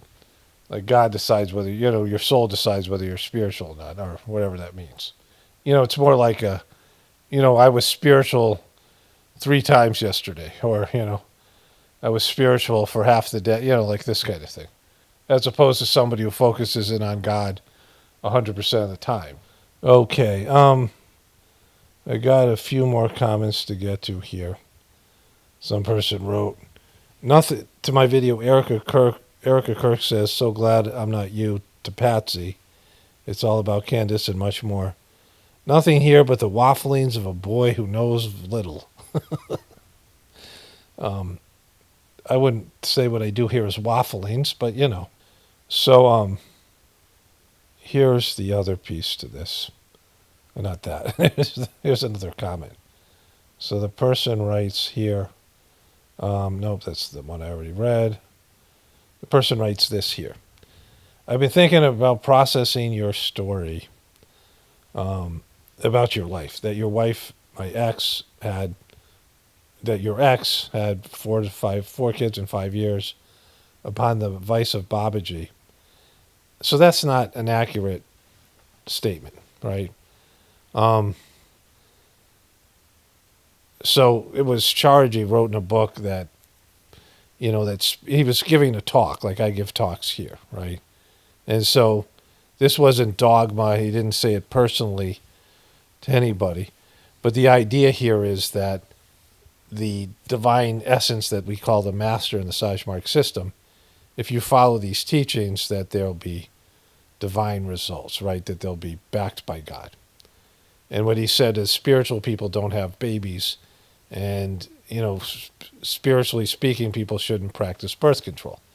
Now, that's still our choice to listen to that. And it wasn't something that we asked him personally if this was, whatever it is, right? And so you had the wrong master, and then it's not accurately portrayed here. And, I said it was Charji in the video. I told the story in a different way that's being recounted here. And I respectfully, I hope you can hear that this had really bad impact on her body.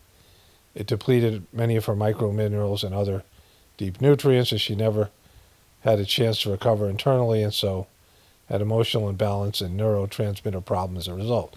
like, you don't know that because she had psychological issues before. She had tried to commit suicide in college. You know, somebody who, I mean, she was an excellent student. She would graduate top of her class in a sort of an elite high school, and went to an Ivy League university, but had, these various personality issues and other things, right?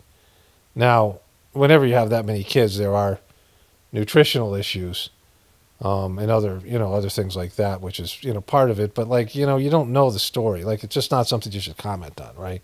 Because, like, you're placing blame on Babaji, which had nothing to do with it.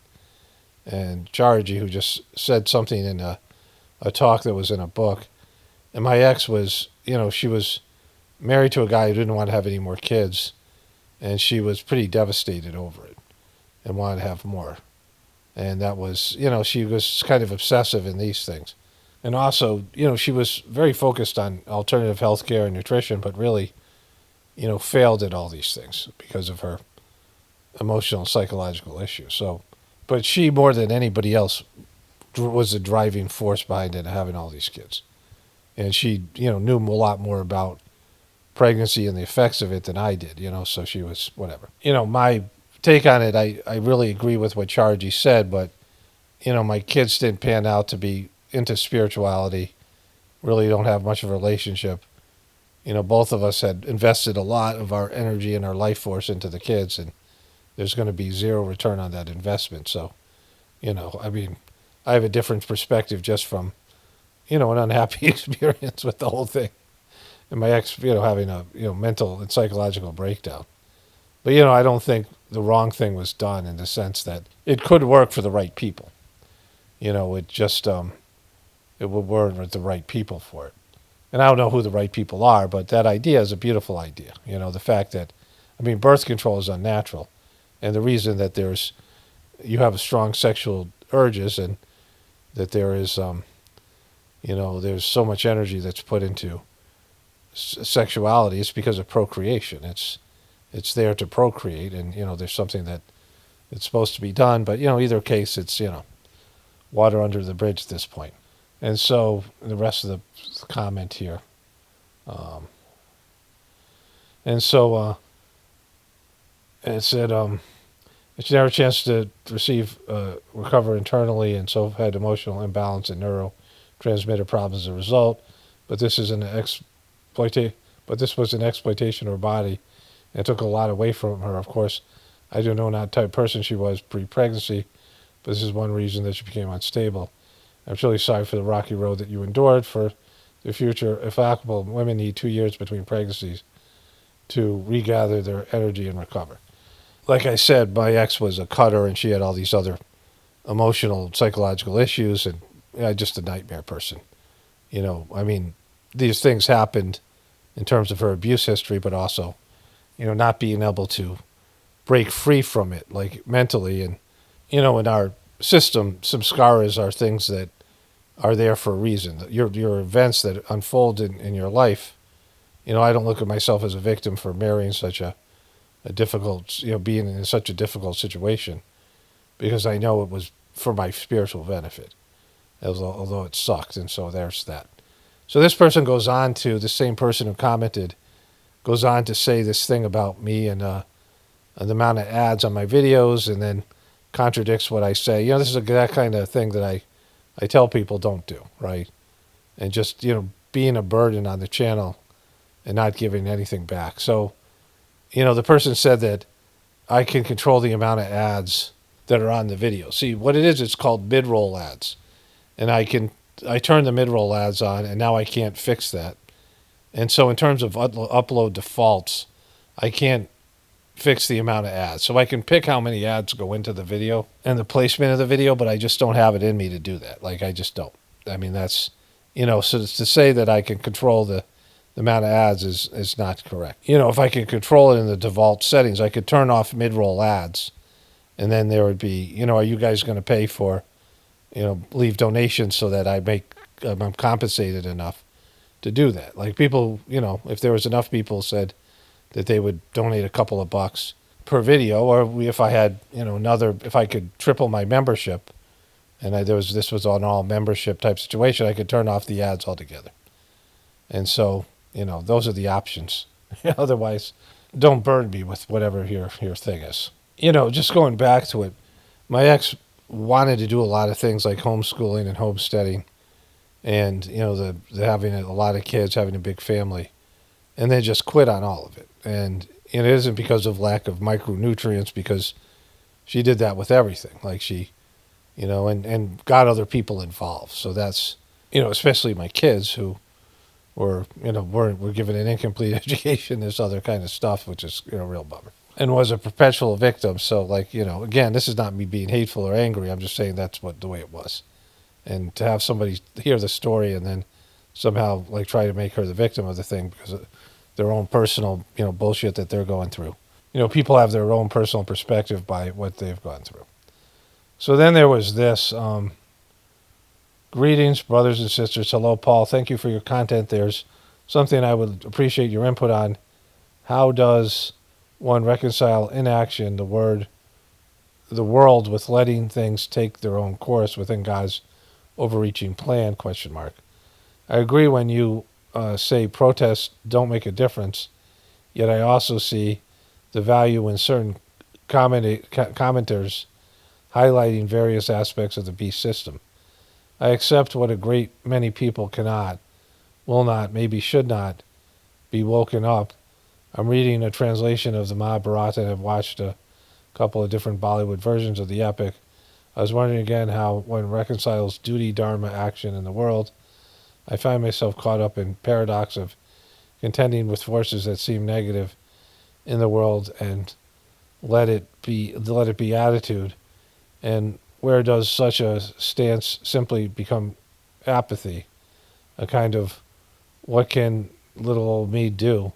If Krishna represents the soul and Arjuna the ego, then how does one know what action in the world is directed by a higher source?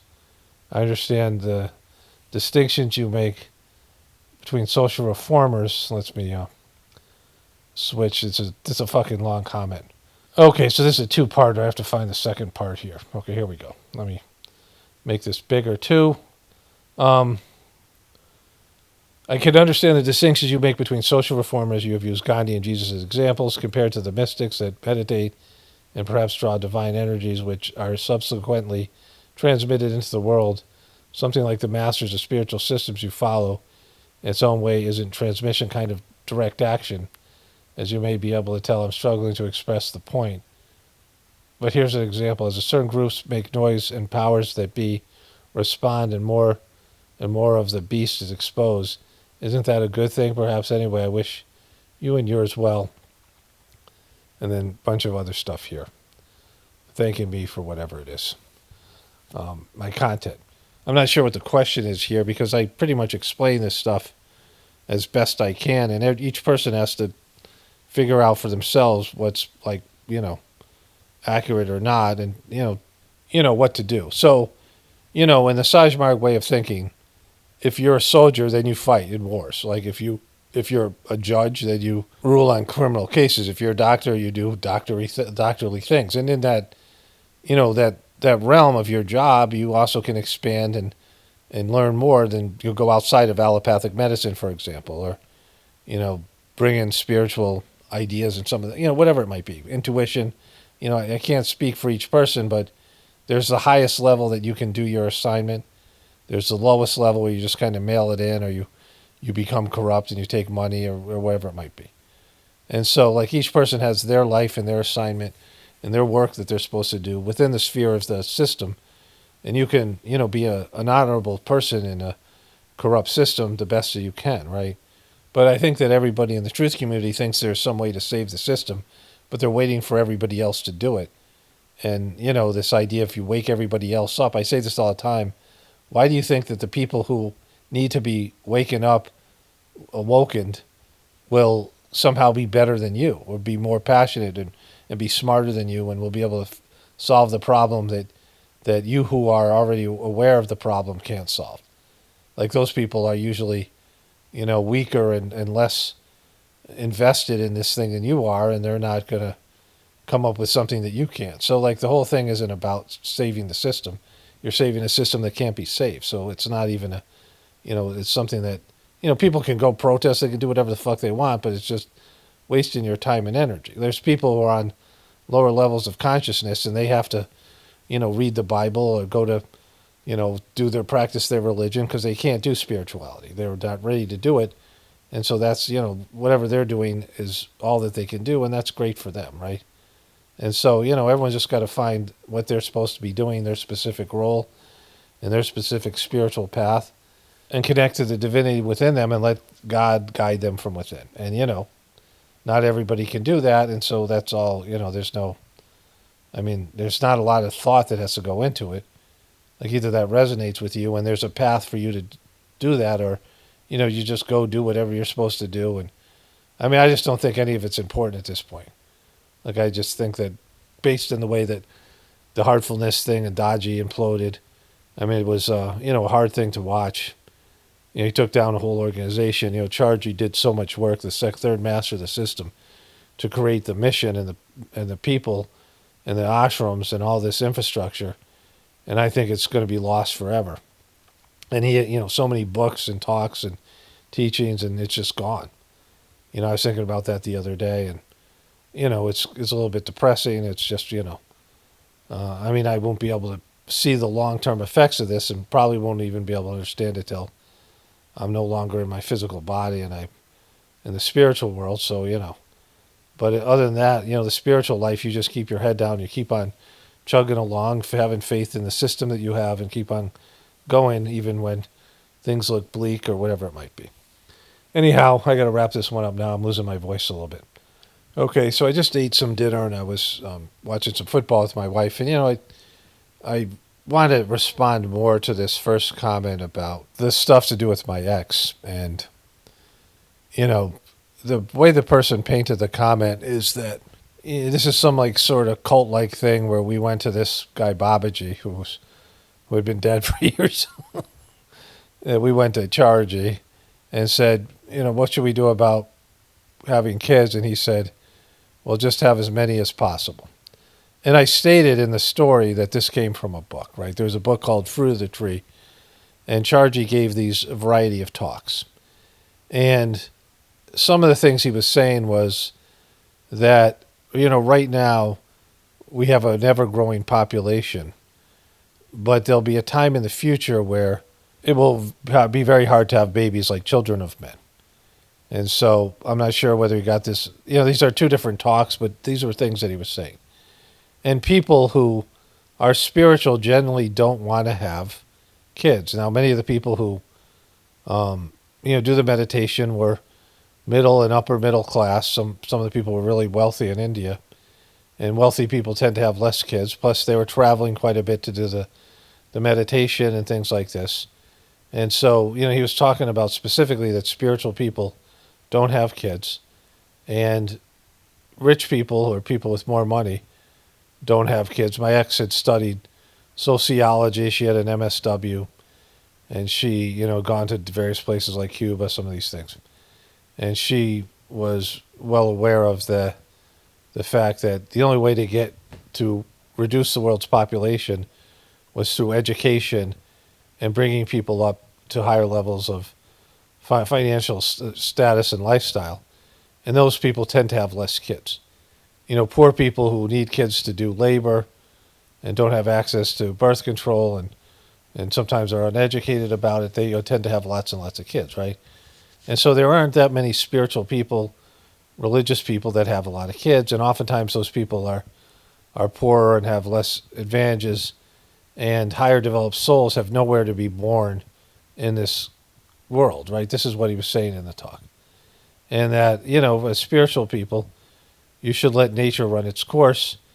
He talks about some of the reasons why birth control is unnatural, but he wasn't setting up, like giving orders to people to have as many kids as possible, but he was saying these principles, and both my ex and I read this separately years before we met each other.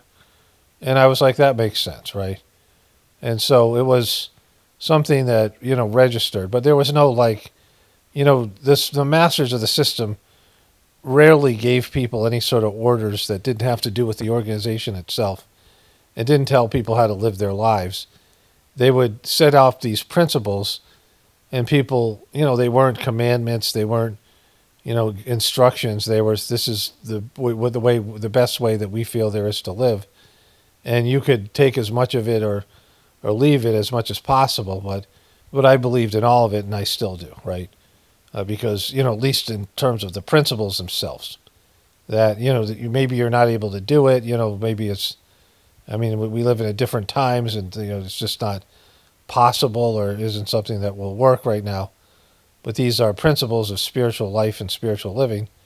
And again, they're not orders or instructions, but they're laying down, as much information as you need. And the other part is you're connecting to the divinity within you, and you're being led from within, right? So of all the people that heard this talk, and not everybody read the books, and again, of the hundreds of thousands of people that did the meditation, there's probably about 20 or 30 that took the books and the teaching seriously. The books, sometimes there was 5,000 books printed. So I don't even know how many people who bought the books read the books or understand them.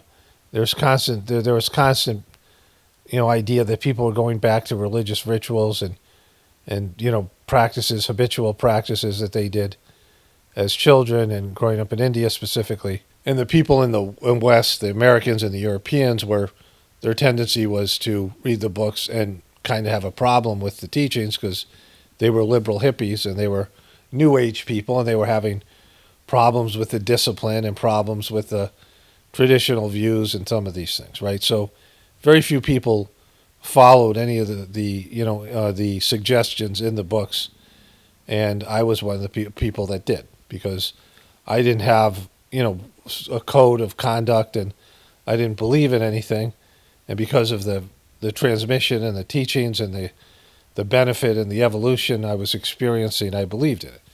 That's one of the reasons why I've been able to be honest about this guy Dodgy turning Heartfulness into a cult and shitting on his spiritual master, the previous master of the system, and all the things that I've been able to do, because, I've embraced the teachings where other people, they're still, they don't understand them, and they're in it for different reasons, right? So that's the part where the person insinuates that this guy Babaji told us to do something, and my poor ex was put in this horrible situation, right? Because people are dumbasses and they don't understand. They don't, listen to the story because this person's probably liberal and maybe a feminist or whatever, and she has her own, way of looking at it, right, through her particular lens. So the second part, it's insinuated maybe that I was some overbearing husband making my ex crank out kids or something, which, that wasn't the truth either. I'll get into that in a second. But like, this is some kind of Handmaid's Tale. And so that was the furthest thing from the truth. So my ex had married somebody who she knew wasn't going to be a good husband, married him anyway, and he seemed sort of gayish. I met him. He was an all right guy, but, kind of weird and, whatever. And, she was about 5.5 years older than me, and he was 5 years older than her. And so I met them. They were married. And she was in charge of the region of the, she had an administrative position, and we were the only two preceptors at the time. I was in New Mexico and they were in Colorado. And she had a love for the Sajmarg literature, and, she was one of the few people I could talk about these things because nobody read the books. And she had experiences with Master Charge. He had traveled there, spent time with him in various places, and she had been doing the meditation for about 10 years. We got along on that level, and since she was married, and she was so much older than me, it wasn't even a thought that we would end up together. I had no interest in her at all. Like, there was no attraction, there was no anything like that. She, I thought, was probably about 10 years older than me. She had 2 kids. She was married, so, there was no sense that would ever go in that direction. I'd been an uncle to my brother's 2 kids and my 2 sisters, my brother's three boys, and my sisters each had 2 kids. So I was, good at being an uncle. And so I was good at, I knew some, I'd worked in a daycare for a little bit. So I helped out with the kids. And my ex's husband had been in a car accident. and he was struggling physically. And so I filled in and helped out. First, I should say that they had an opportunity to move anywhere, and they chose to move in Albuquerque. I was living in Santa Fe, which is about an hour away. And so the idea was to create, some spiritual centers, these meditation places, in your own home, but where we lived, and to grow these centers. Like I went to people's houses and meditated, and there would be 10 or 12 people. The center I was in, they had 6 preceptors, so at one point they outgrew the living room of the sort of senior preceptor there, and he could sit about 30 people in his living room. It was a couple, and so they created a little meditation hall center. They bought a building. Some guy bought a building with his business, and he donated a basement so we could meditate. So, things like that. And I was looking forward to doing that as a preceptor and doing this work, and that's all I thought this was, right? My ex was, she was she went to an Ivy League school, and her dad was a big, important business guy, and she was a different kind of class of person.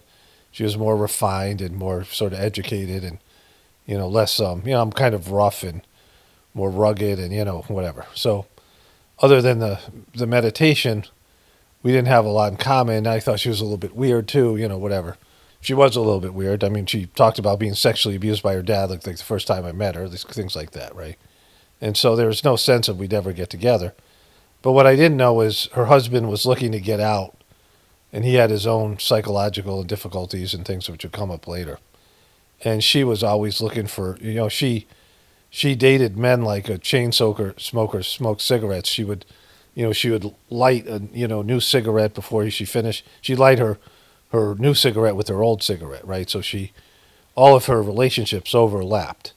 So if she was dating a guy, she would find another guy before she dumped the previous guy. And I had no idea about any of that shit, right? So I was being sucked into something that I was completely unaware of. And over time, she did in a very subtle way. She shit on her husband, made him sound like a villain, these other types of things, right? She was a good deceiver and manipulative. And, not that I think this was supposed to go this way anyway. I thought that, this was, based on everything that happened, I don't, think this was an accident. But just the way she went about it, that caused problems. And, of course, I didn't know a lot of this until after we finally separated. Some of the stuff wasn't so obvious, and people hide their true selves from, other people. But getting to this thing about the kids thing. So she told me that in terms of the 2 kids she had already had, her and her husband only had sex twice in 9 years. They had lived together. He said he wasn't attracted to her because she was kind of overweight or something. This is what she told me. And she said that she was aware she was ovulating, and she could feel the presence of the soul of the kid. She had shown the ability to be psychic, but, some of it was bullshitting, some of it was true. And she said that she felt the presence of the kid's soul, which I later experienced with one of our kids, so I know that to be true. And she, basically made the guy bang her so she could get pregnant. And so, and there's lots of stuff within the Sajmark teachings and ancient yogic principles where people can do these sorts of things. So she told me that she was into sex more than he was, and, all this stuff. And she had these 2 kids. This is later on towards the end where she's, trying to rope me in and get rid of him, and this kind of thing. And it made me stressed out because I didn't want any part of it, and I got kind of sucked into the thing, which that's a long story, but I'm not going to get into that here. After 2 kids, she wanted to have more. And she was really upset and was grieving when he said no, he didn't want to have any more, and they weren't having sex anyway. And so, and he was looking for a way out. Of course, he had this car accident, and then he had this psychological workup, and she read this psychological workup to me over the phone, and it was the way it described this guy was horrible. And years later, I would get my master's degree in counseling, but I was already working in the field in human services, and it was just really a bad, the kind of person that was described, and an access to personality disorder diagnosis and things. And so, and that their marriage fell apart, and she didn't know how to drive, didn't have a car, didn't have any money, and she had 2 kids, and I was kind of close to them, and she would found a way to sort of kind of rope me into the thing. And again, I'm not saying I was a victim or anything like that, just, this is the way it went down. And she also told me that, that and she didn't tell me how many men she slept with, which is quite a number of them, right? She's probably about 36 then, 37. I was 31. And so she told me that she had sex and, unprotected sex with men and didn't get pregnant because she was able to, use her will force not to get pregnant, which is something that can be done.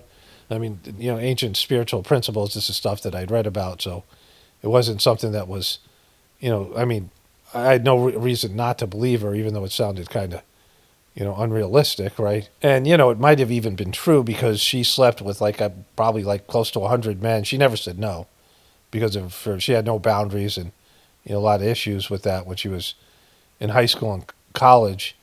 And, she said she wasn't using birth control and never got pregnant. So, I don't know. I can't say one way or another, and I don't give a shit. It's unimportant. And so for that reason, I thought that she, wouldn't get pregnant. She got pregnant with our first son before, while she still was in the divorce process with her ex, who was, he got a get out of jail free card, which I can appreciate, for my own circumstances. And, I was, just because of my personality and being introverted and, just not being completely prepared for any of this, I was overwhelmed. And she already had 2 kids. We had a third on the way. She was going through a very contentious divorce process for a variety of reasons, mostly to do with custody of the kids and just a whole bunch of other things. And, we were kind of ostracized in the mission a bit because of the way all this thing went down. And, it was just kind of a nightmare, the organization. And so, and there are a lot of little things, little signs, little, realizations I had along the way. But when you join a family, there's this movie, Jerry Maguire, which was about a guy marrying a single woman, like a single mom.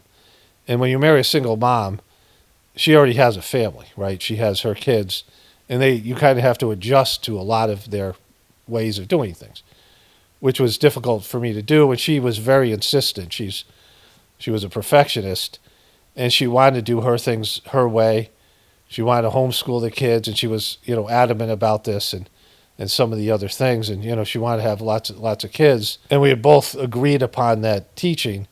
But, I didn't think it was going to be one kid one kid a year, partly because of what she had said before. And also because when women are breastfeeding, they often have trouble getting pregnant. Like some women can, but most women don't. Most women will not get pregnant while they're breastfeeding another kid. Usually the kids are at least 2-3 years apart. That's what you see, normally. Some of that's family planning, but that's, people have so much difficulty having kids nowadays. Lots of people are having in vitro fertilization. And my ex got pregnant while she was still nursing our son. And our second kid, Anna, who was, the one eventually to commit suicide, and I had felt the presence of her soul because I thought that was it after the first kid. And then, my ex was like, I think there's another one. And then we were sitting there and we could feel Anna's presence, which was really interesting. It was the only one of the kids that we felt that with. And so Anna came, and they were both born on consecutive Mother's Days. And I thought that was it. My ex was now 38. She already had some health issues. She looked old. She had, gray hair that was going white. She looked older than she was. And, I thought that was it. I thought we were going to have 4 kids. She was going to have 2 from a previous marriage and then the other 2 kids. But then the other 2 came, and there was a miscarriage. So, it kept on happening. And, I was getting stressed out about it. And, now, the psychological issues that she had was present, and she was sabotaging our ability to be financially stable. And, we were trying to homestead and homeschool. It was a mess. It was overwhelming. And she was breaking down mentally. And she just, she's very insistent about things going a certain way. And, I don't want to get more into all that kind of stuff. And so really I didn't fully understand, some of these things about her until we split up 18 years later. And, she had these mental breakdowns. She, every time we had an argument, she would get knives and threaten to cut herself. And, some of that could have been done because of the, some of it could be because of the, when women are hormonal and they're having kids like that, that's part of it. And it's draining on her physical body.